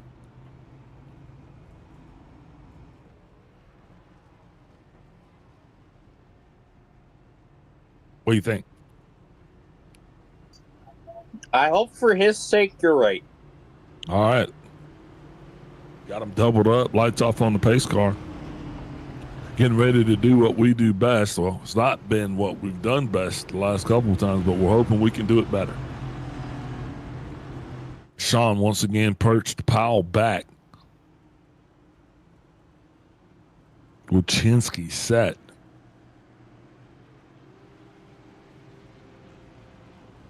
Sanchez staged. Coming around the corner to the line. The 66 is up. The 7 gone. Green flags out. Gapped him. 3 car lengths, 4 car lengths, 5 car lengths down the front stretch. Wachinski pulling in tight behind the 66. Going to get it done, do what it do. Powell's going to be trying to do the same thing. He drives down to the inside of the 46. Powell tries to keep her down to the bottom. The 46 rotates high. Still not going to release it or give it away. Powell's got himself into a little bit of a dogfight as the 46 comes, and he is going to be right there to the outside. Powell getting the drive off, trying to keep it straight, but not able to gain any advantage over the 46. Powell back on it again. Coming around the line, he breaks early. The 46 dives. Not yet clear of the nose. Still trying to make something happen. These two not yielding with one another at all. That's allowing Wachinski to get the drive away that he needs. So that's going to make Powell a non-factor for him. Sanchez just watching the action go down. Powell probably battling a lot harder than he wants to, especially at this juncture in the race. 116 laps to go. Solid drive off. Powell now able to clear the 46. Drumhiller still washes up high. Powell giving chase to the 5 again. 29 now sets his sights on the 46 as he's going to have to do everything that he can to get around that 46 car because he still has playoff hopes. And there's nothing that says that these non-playoff cars have to yield or can't win. So they're out there and they're actually able to race as hard as they want to. You know, Sanchez might get frustrated, but he is going to have to find a way to do the same thing that the 24 and the 5 did. He's got to get around Jay Collins. Collins coming back here tonight, seeming to be on vengeance, man. This guy's been in the top 5, and he is the booger that they just can't shake. Sanchez now making his move coming up around Collins. He's going to get the drive off. Collins still coming high around the outside. And he's out for a collar, but he is way off. Yeah, he's up in the slick now. I'm amazed he's fallen off so much. I thought for sure he was going to try to get the good jump with Sean there on the outside and follow him through past Greg, but the opposite is happening. That car is just plummeting right now. Yeah, he's about as far back as he can go right now. I mean, because everybody behind him, I mean, they has damaged and has been demolished at some point. Surprised that Haney's still hanging in there on the lead lap, right? As well as Drumheller.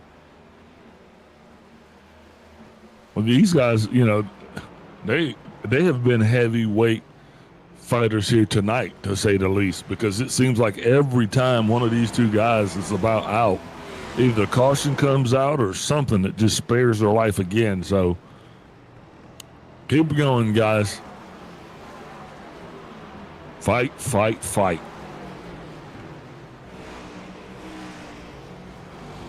Only fight that we got lining up right now is Shane Parrish slowly trying to reel in the leader with Sean Signore.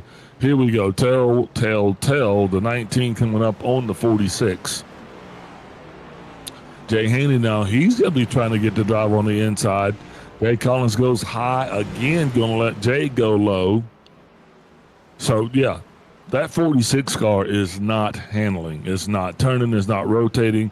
David Gervais back. Yeah, just rubbing right there. No big deal. But look at how the gerbil just made his way. Oh, and the 46.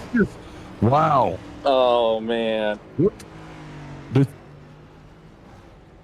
Did that dog just break the leash? I mean, what happened? I mean, it went from being a poodle to a pit bull in 2 seconds. Like, it was right there and it was behaving, and then all of a sudden it took crack. Right here, watch it on your replay. Jay Collins coming right behind the 88, seeming like everything's going to be okay. Then he just jawses them. I don't know what else to say. Holy cow. No better him than me, right? Yeah, that's one word for it. Paul's staying out right now. He's going to put his hat in the ring, try to get himself a better starting position. Going to see if he can't change his fate, maybe by changing the bumper, the air that's coming over his front bumper. What say you about that? I don't think that's going to be a thing you have to worry about here, but I have been wrong on many occasions. Well, he's definitely wanting to change his view, as he's moved that car all the way up to the front for the first time here tonight.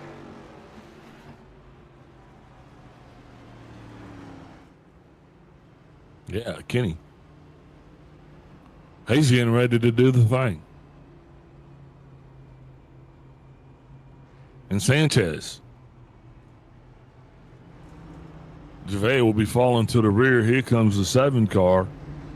He'll be down on the inside. Parrish comes. He'll be down on the outside. And now these two guys are going to be dependent on the start of the two guys in front of them, and both those guys are G&G guys. And we're almost down to 100 laps to go in this thing, and I'm just thinking when you get into a short track situation where the playoff implications are on the line, yeah, but this is about as sporty as it's going to be all week right here. I mean, this is the biggest race on the docket. Yeah, because this is literally the make or break point of a season. Like right now, this one race decides if all these races, all this time and effort is going to be worth anything or completely worthless looking at the 4 cars in front of you.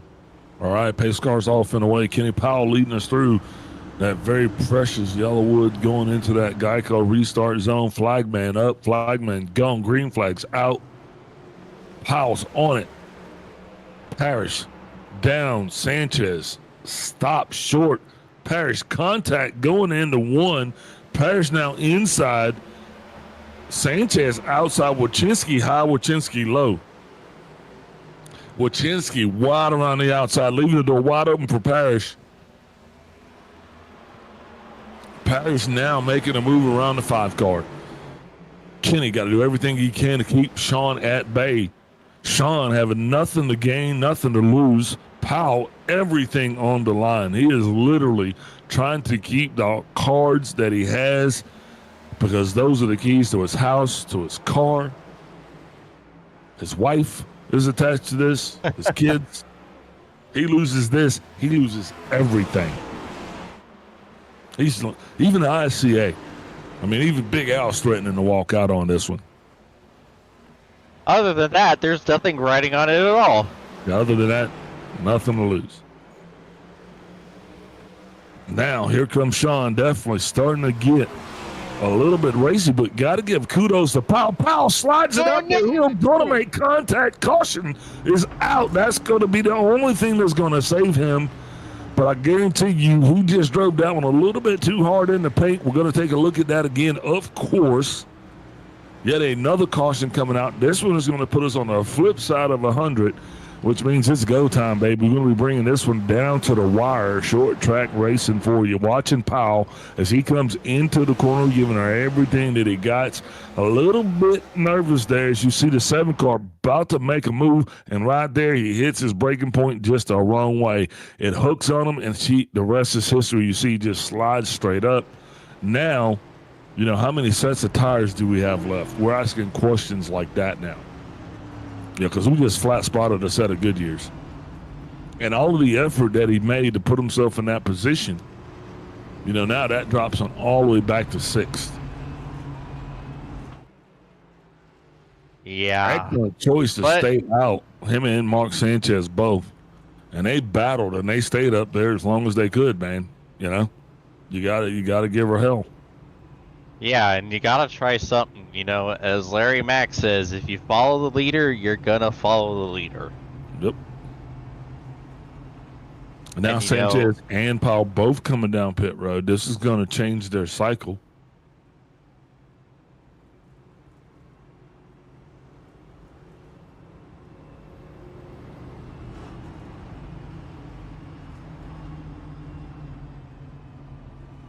And another thing too to keep in mind is that Kenny also made Sean burn up his stuff a little bit to try to get up to him and get by. Oh yeah, definitely. Definitely the 7 car is going to feel the effects of that. You best believe it, especially once he gets back to start battling with the 66.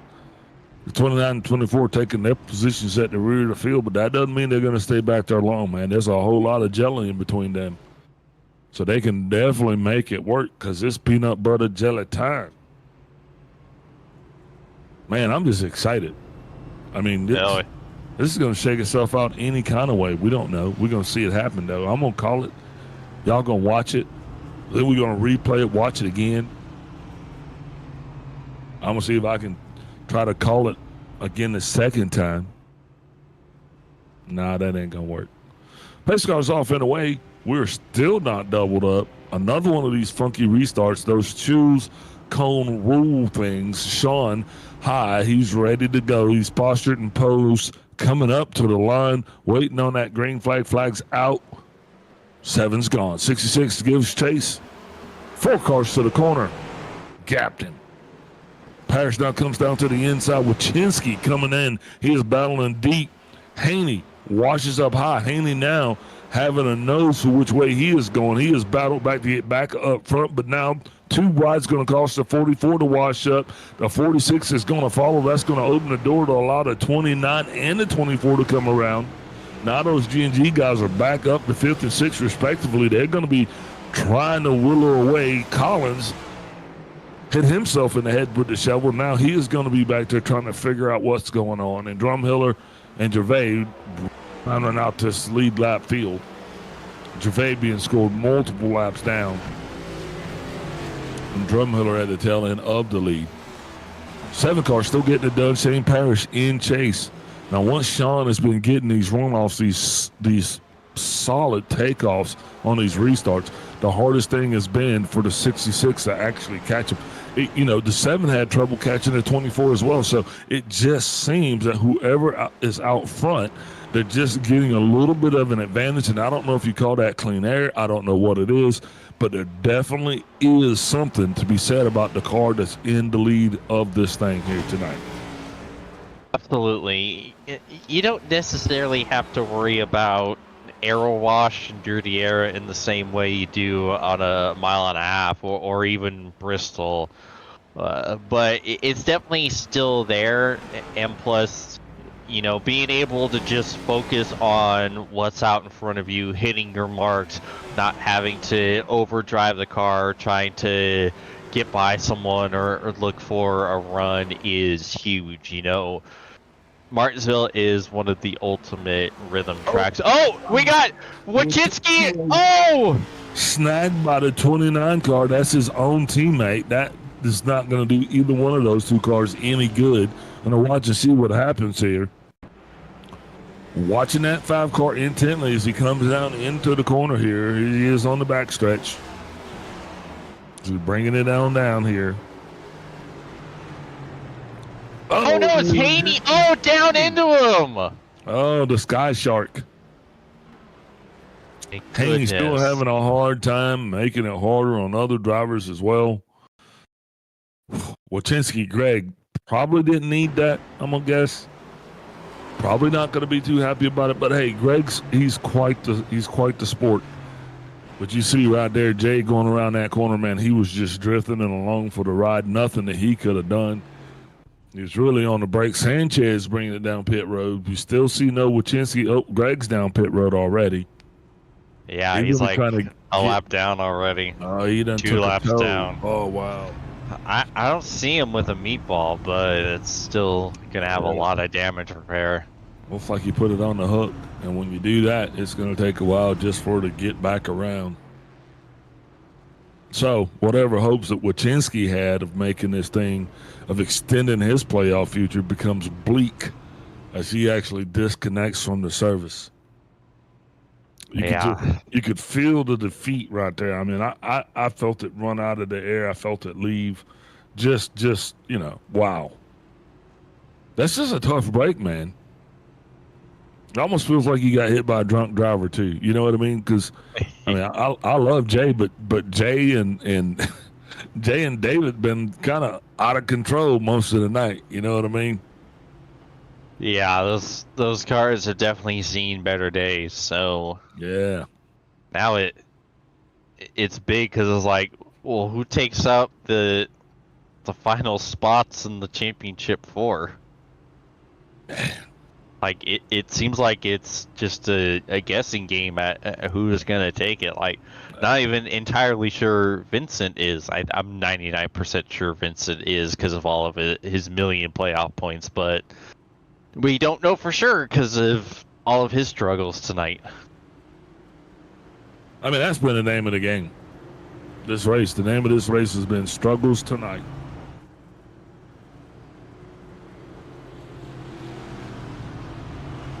There have been struggles tonight. A lot of people on the struggle bus. Yeah, indeed, man. And we're going to be watching this thing here as we get them lined up again. Pace car, he's going to be off and away. Sean once again perched up top. Parrish down low, waiting to come around the corner. They're neck and neck this time. Flag's going to come out right now. And they're gone once again. Parrish asleep.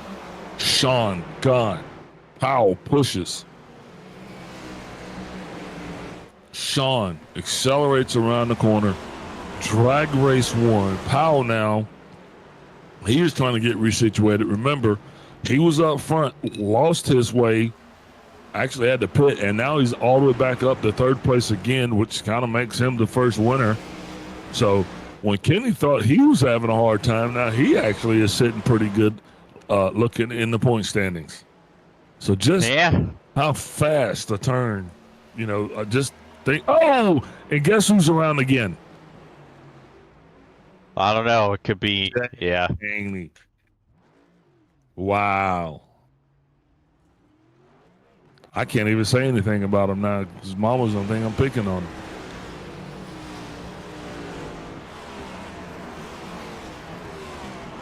Jay having a hard time tonight, guys. We have to send him a bill because he done torn up cartoon cars, cartoon walls, cartoon pavement.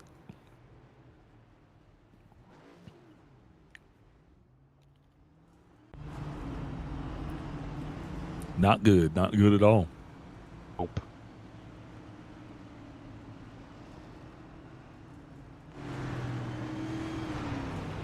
At least that time, it only involved himself. Yeah, that's the important thing. So what do we? I mean, this is going to come down to a battle between Powell and Sanchez.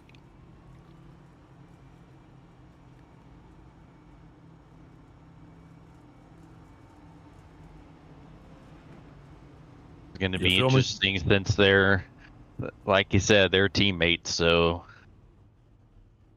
it's going to make this battle pretty fascinating.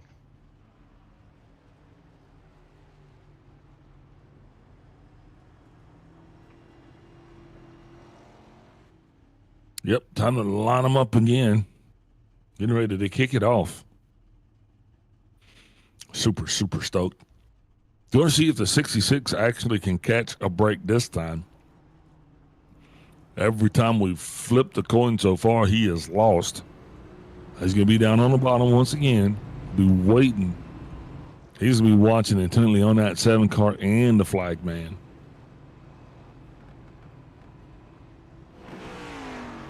I'm not going to tell you how many cautions we've had tonight. I don't think that's a number any of us want to know. Yeah, I'm just saying. We're double digits.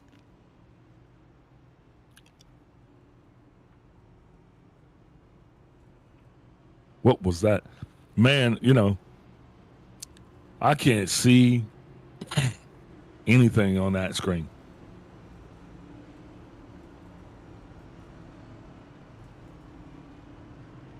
Pace car lights off.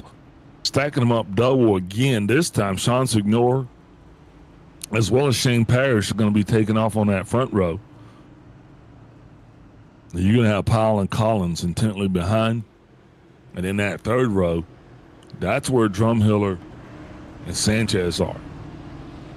Parrish, a little bit of a blinking situation.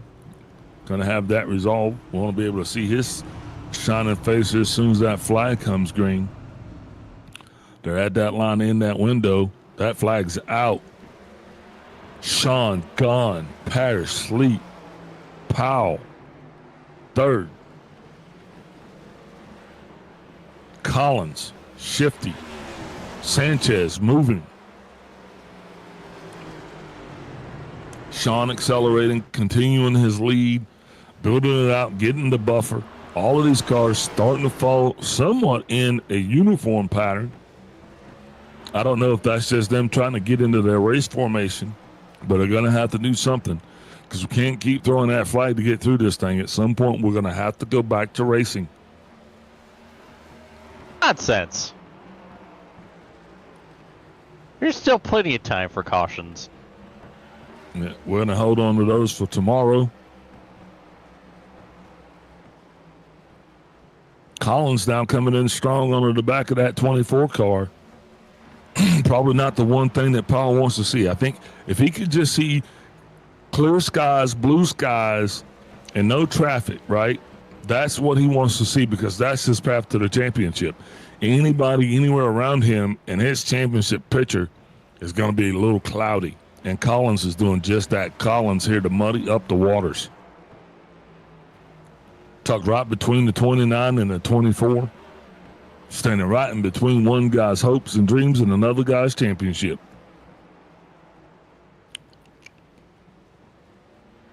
Man, and I can't wait to see how this one's going to play out.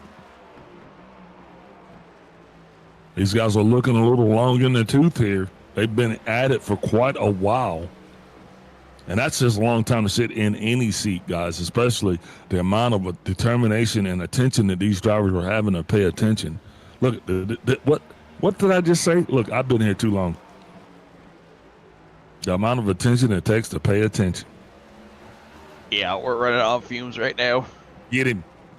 Pull him. Get him out of the booth. Give me some fresh words in here.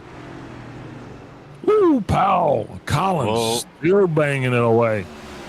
Sanchez now, he is back up. Going to stay up top. Jay not giving an inch there as he tomahawks Powell going into the turn, going into 2. It's going to cost him 2 spots now. Sanchez got by through that. Yeah, definitely going to cost him a couple spots. Powell now going to have to shake that off. To quote my most favorite singer of all times, Miss Taylor Swift. Shake it off, shake it off.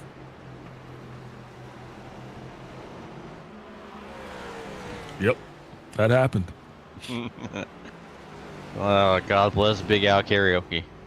Yeah. People were like, I never thought we'd hear Big Al sing Taylor Swift. I don't know why y'all got to be so mean. I never said I wasn't happy to hear you sing. Why you gotta be so mean? That's a song I haven't listened to in ages. Yeah, somebody did you wrong, huh? Collins still getting it done. Sanchez being held at bay. Powell further down the line. Kenny feeling that dissipation light illuminate there because he is starting to understand that if he can't shift that 24 into a higher gear and get up here and start tangling with these two, he might be rustling himself next week.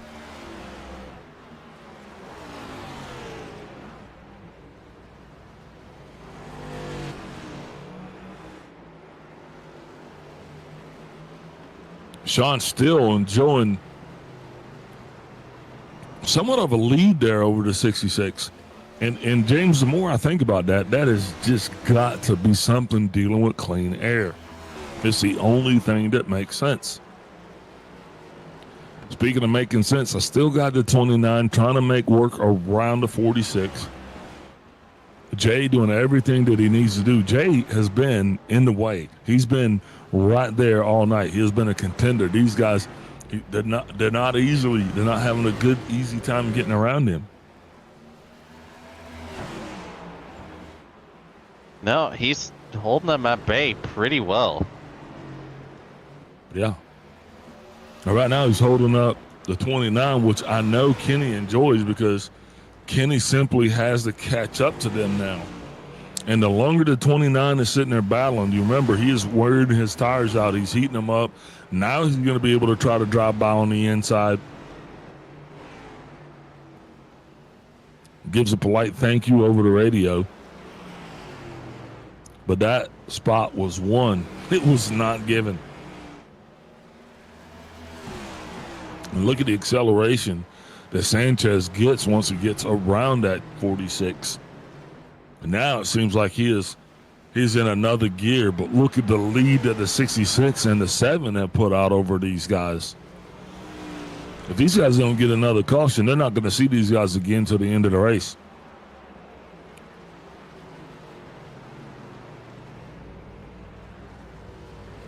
And I think our caution chances are dwindling.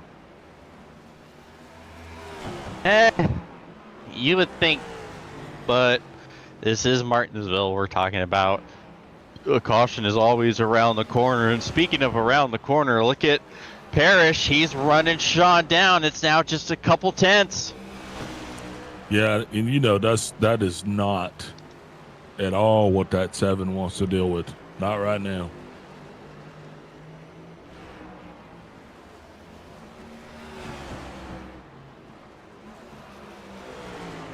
Parrish now setting up his new markers. He's having to drive just a little bit deeper into the corner there. Trying to get the drive off so he can, because he's either going to make up room going in or coming out. Here he is. You see how he dives deeper right there into that corner. Trying to get that car situated now. Back on the accelerator. He's going to be going harder in, faster out. That's what he is going to be doing here.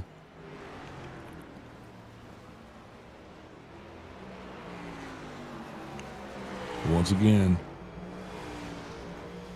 And just like that, these guys are going to have Randy Drumhiller in front of them. And I've said this a lot tonight. I don't know what effect the 44 is going to have on the battle for the lead.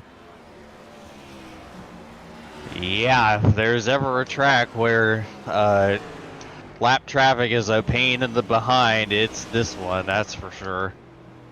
Yeah, and watching the lead that Sanchez now is starting to sport over that 46 car as he is stretching his legs out. Sanchez would definitely be solid if he were to pull off a podium here tonight, because that is something that it seemed like was going to happen against all odds. But he's kind of took that bull by the horns. He's kind of made his own luck, if you will. As you're watching the 44 slides up out of the way of the leaders as they come to town.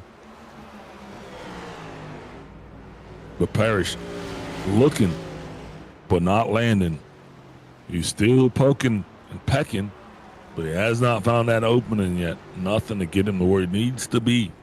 Oh, caution's out. Oh no! Oh, it's Parrish! Oh my gosh. And it's David Gervais. We got to disconnect. That's it, ladies and gentlemen. We're not going to call this one anymore.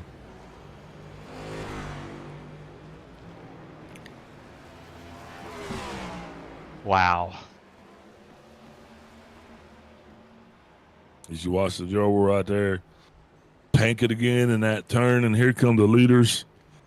And that causes a 66 to big whoops into the wall.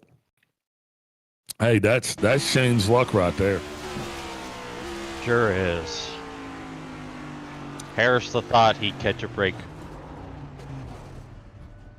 Wow. That's all I can say is wow. Yeah. And that's a hard contact. That's a hard hit. That's the kind of hit that ends one's night or definitely takes you out of leader contention. That 66 car, he'd been running up front all night. Super fast car.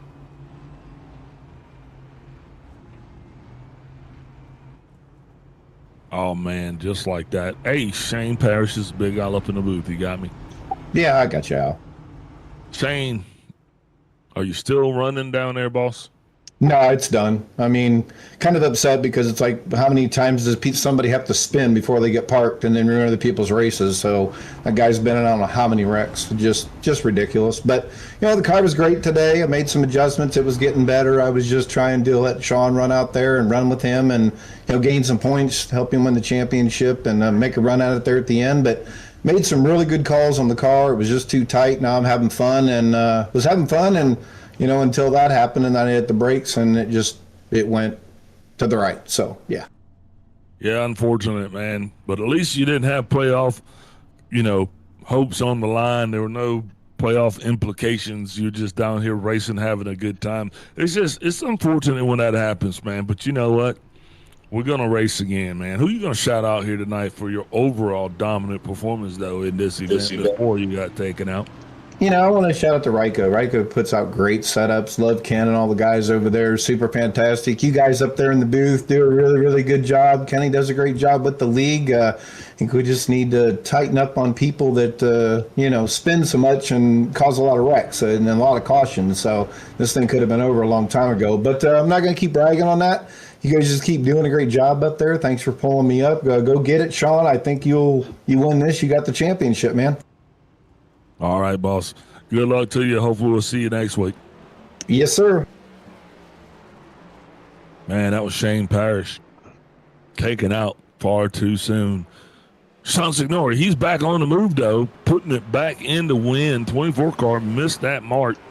Now Kenny's got to try to catch up to the 7. Kenny is gone away. No. Carson's going to come out again. Did you say had a black flag, Kobe? Oh, bad to worst. Or worse to bad, since I think that happened before the spin.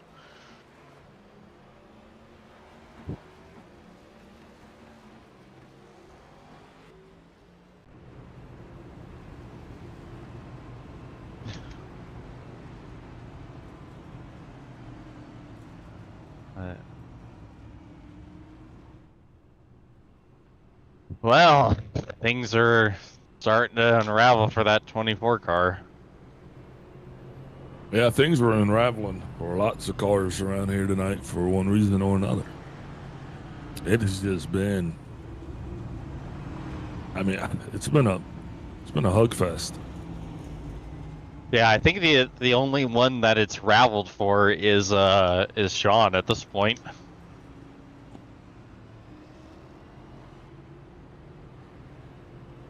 It does beg one to question how some of these guys are still out there.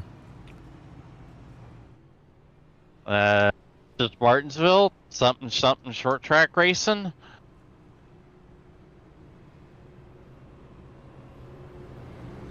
Look at our P3 runner, Jay Haney. The car fit for the scrap heap. That's a Martinsville car right there. Mm-hmm. Just take a look at Jay's car and say, Martinsville happened.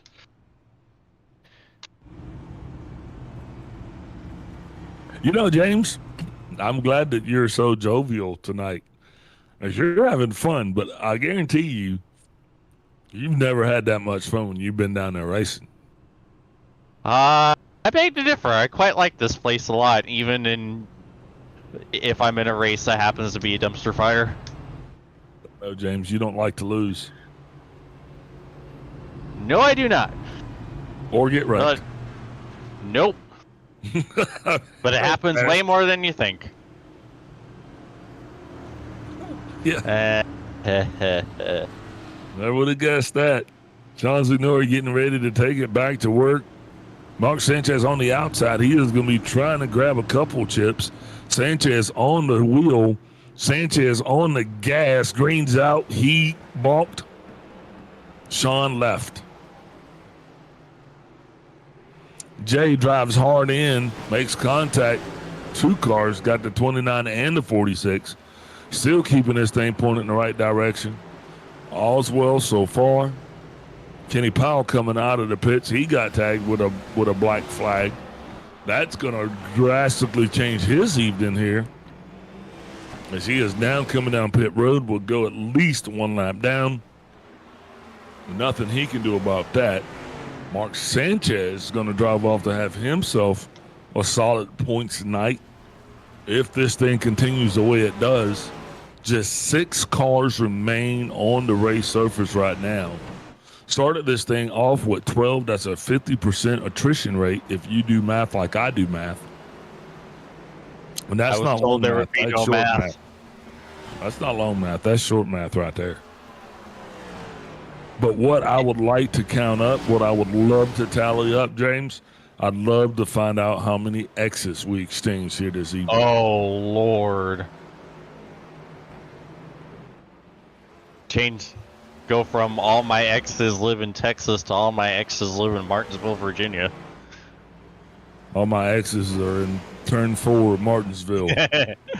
And turn 3, and turn 2, and turn 1, and a couple on the front stretch as well. Yeah, it's just been rough. That's the word. Now we're down to 36 laps to go. Powell's still on pit road. He must be serving an extended black flag. Sean now just cruising. I mean, I literally suspect that besides him and Sanchez, everything behind him has so much damage on it. That all these cars have salvage titles.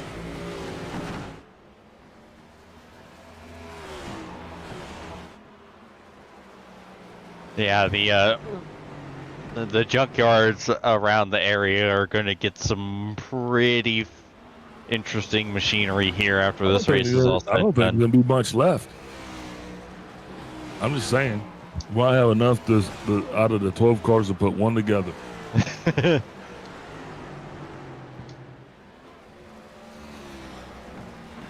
Now, Sean Signori chasing the 24 with Kenny Powell again. But this time it has different implications because Powell being scored multiple laps down. 4 laps down to be exact, and he's got a great opportunity to shoot for 5. Yeah, Kenny is praying we get caution and get many more cautions. He's praying that the caution faucet has not been turned off. Well, I mean, we still have some caution causers in here, but I mean, there's just not a lot of stuff for those guys to run into anymore, unfortunately. I mean, hey, there's still walls. That's true. Look, 7 car. Coming around at 24, Powell goes high.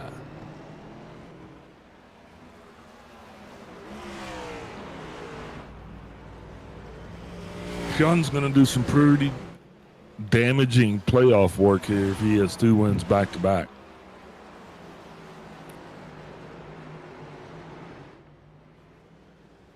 You feel me? Yeah, but it begs the question, is it going too good? You know, there is such a thing as peaking at the wrong time. You know, you don't, as weird as it sounds, you don't want to be too dominant. You know, guys that have won multiple races in a round, they tend not to fare well in the next round. You think of Logano back 10 years ago, sweeping the round to 12, only to get eliminated by a situation at this very track. I believe it also happened to Chase Elliott as well one year, where he won 2 races in the round of 12 and didn't make it out into the championship for. So you kind of want to win as much as you need to, because another thing that I'm also looking at is the fact that you look at Logano again. 2018, he won Martinsville to get into the championship 8, wrecked in the race before the championship race at Phoenix, and then goes out and wins the race and wins the championship. So as weird as it is, you know, there's a little bit you can kind of see my logic. You know, superstitions is a very big thing in racing, so I do kind of have that in the back of my mind for Sean right now.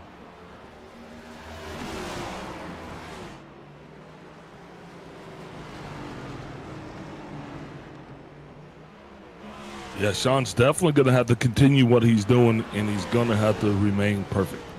I mean, I think that's what you're saying. You know, he cannot let his guard down. He has to continue to stay in his rhythm.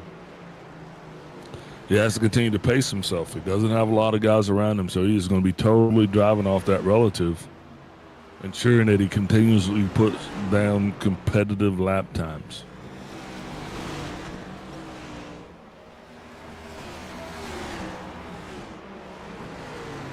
Jay Haney and Jay Collins side by side.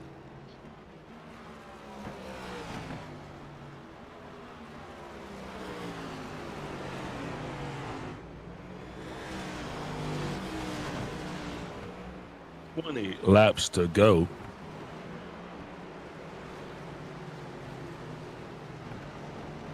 I don't know, James. What are you going to do when you get out?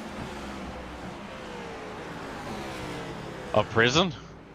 It feels like either a prison sentence or deployment here tonight. Well, I don't know, but I'm going to have PTSD and time to see a car spin off of Martinsville, just have full flashbacks. It's been a doozy. Though, would you believe this is nowhere near close to the most caution-filled race I've been a part of? This is the most caution-filled race I've been a part of in the ISCA.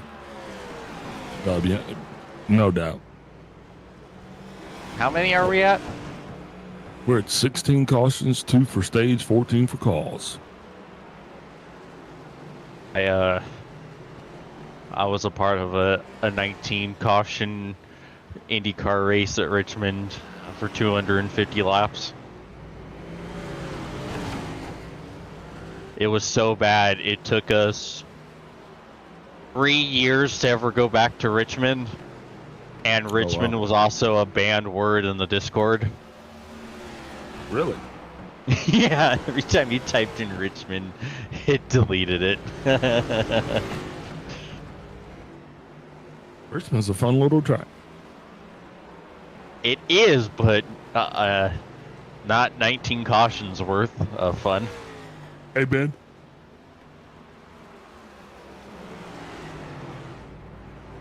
"14 laps to go."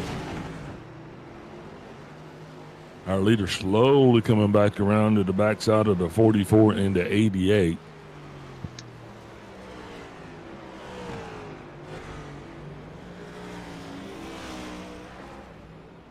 This has definitely been a doozy.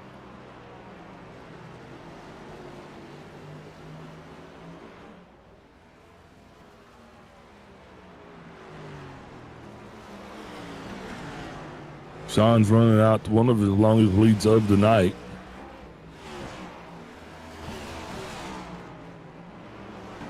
Still having to contend with a little lap traffic.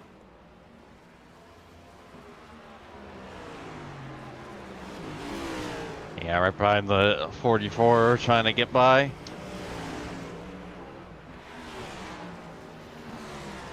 Caution's up. Oh my goodness. I think it was the 19.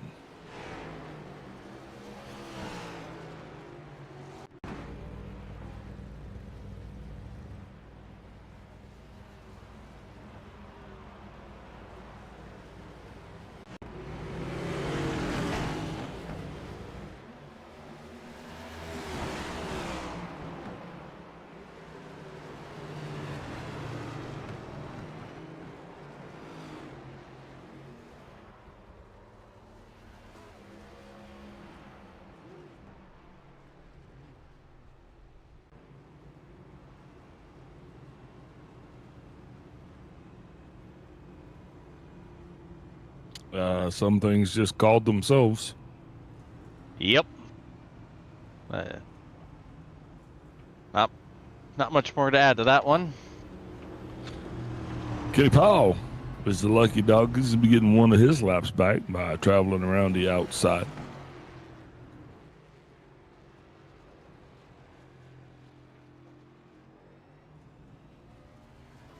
Sanchez up in second place.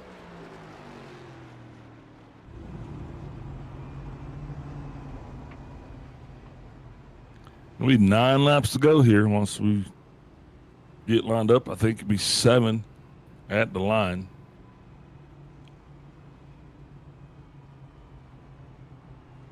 Actually, 6. It'll be a 6-lap shootout. What are you thinking? You positive on that one? Everybody excited?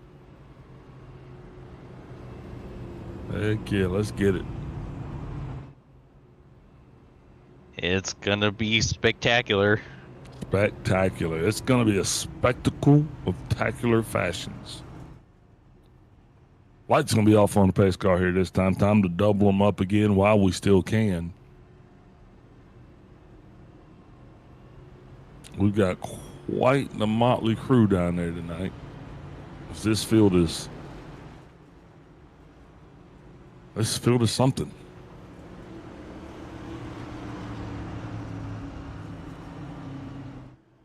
Couldn't said it better myself. Get it. David Gervais making his way back out of the pits. Pace car down and off. Sean Signori leading us through that Geico restart zone. One more time here at Martinsville. We are lined up, coming straight to the point. Flag is out.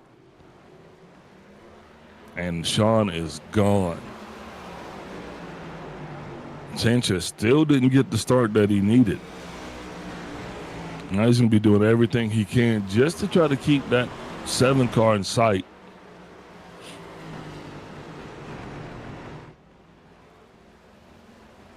5 laps to go.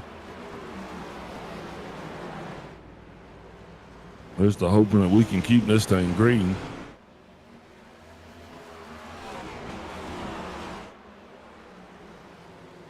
Sean entering into a very unique status for himself tonight here.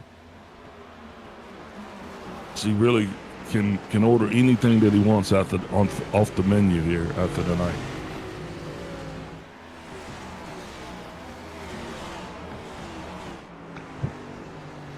May just say he owns the whole track at this point. Yeah, yep. Yeah, they're gonna give him a little slice of Virginia. 2 laps ago, it's gonna be 2 in the line. Sanchez following Signor, being chased by Collins. That is what we got going on here right now. 2 laps to go. The next flag will end it. Well, not end it, but you know what I mean. Something to that effect. Yeah, something to that effect. Now it's 1 to go. Final lap. To ignore 1 more time around. And then he'll be off to celebrate.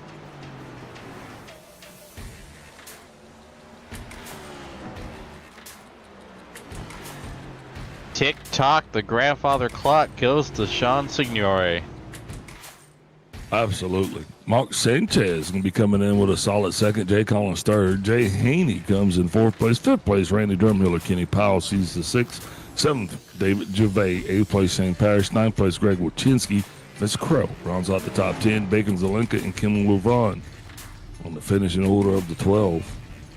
Watching Sean burn them down now to celebrate here at Martinsville.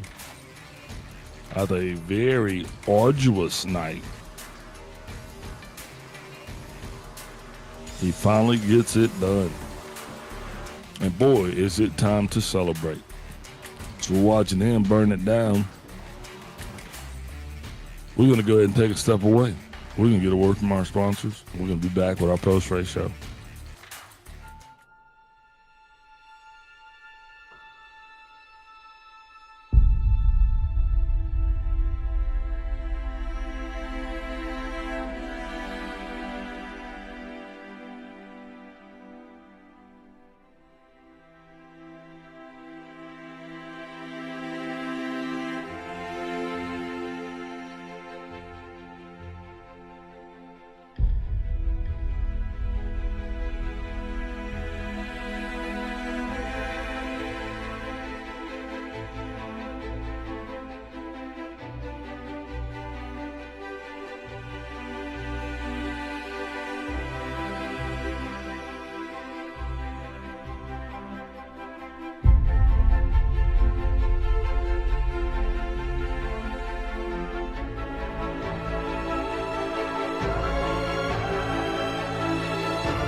Racing isn't easy, but experiencing it is.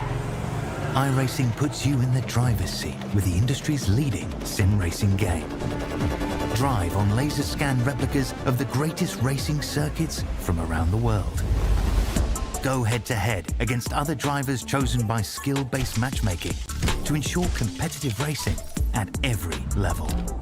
Compete across all your favorite series. In officially licensed cars, engineered to deliver the most accurate driving experience possible.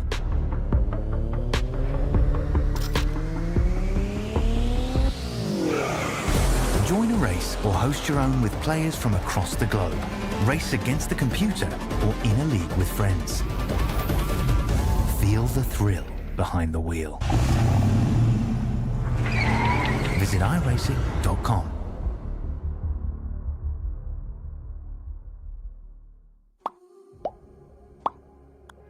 Welcome back. I'm Big Al, and we're here tonight getting ready for our post-race show. I'm joined in the booth by none other than Jay Collins. Jay, Big Al booth, you got me. All clear. Man, what a race for you down here tonight. Finishing this thing in third place. That has got to be pretty good. One of your highest finishes, eh? In the ISCA? I think so, yeah. That's definitely, this one was more of a heavyweight fight. What was going on with you guys down there? We were doing all right. The car is way different than the A Opens or the NIS. This track was just, plus we didn't get any practice time, and so couldn't really home in the car like usual, and so I had to do it during the race, and finally I think it's probably 40 laps left in the race. Finally the car started coming in, starting to get the feel for it, and I thought I saved the last set of tires for Sean, and so I pitted that last caution, and I guess I figured wrong. You were out of tires? Yeah, we were out of tires. Wow, you guys had a long evening down there, boss man. What's one of your biggest takeaways from this bloodbath that we had here tonight? Just endurance, just patience is what it is. It's always patience here. People tend to overdrive the corners. You got to watch your braking points and dodge the wrecks, because with this car it's very easy to mess it up, and it don't take much when you hit that wall at a certain speed, knock you out of the race. Indeed, man. Speaking of which, who you shouting out tonight for your third place finish overall? Jesus. I mean, he's the one that keeps me going, keeps me vertical. And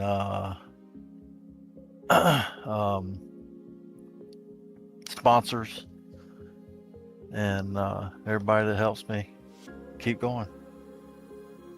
Amen. Yeah, man, that's about as good as it gets, right, Jay?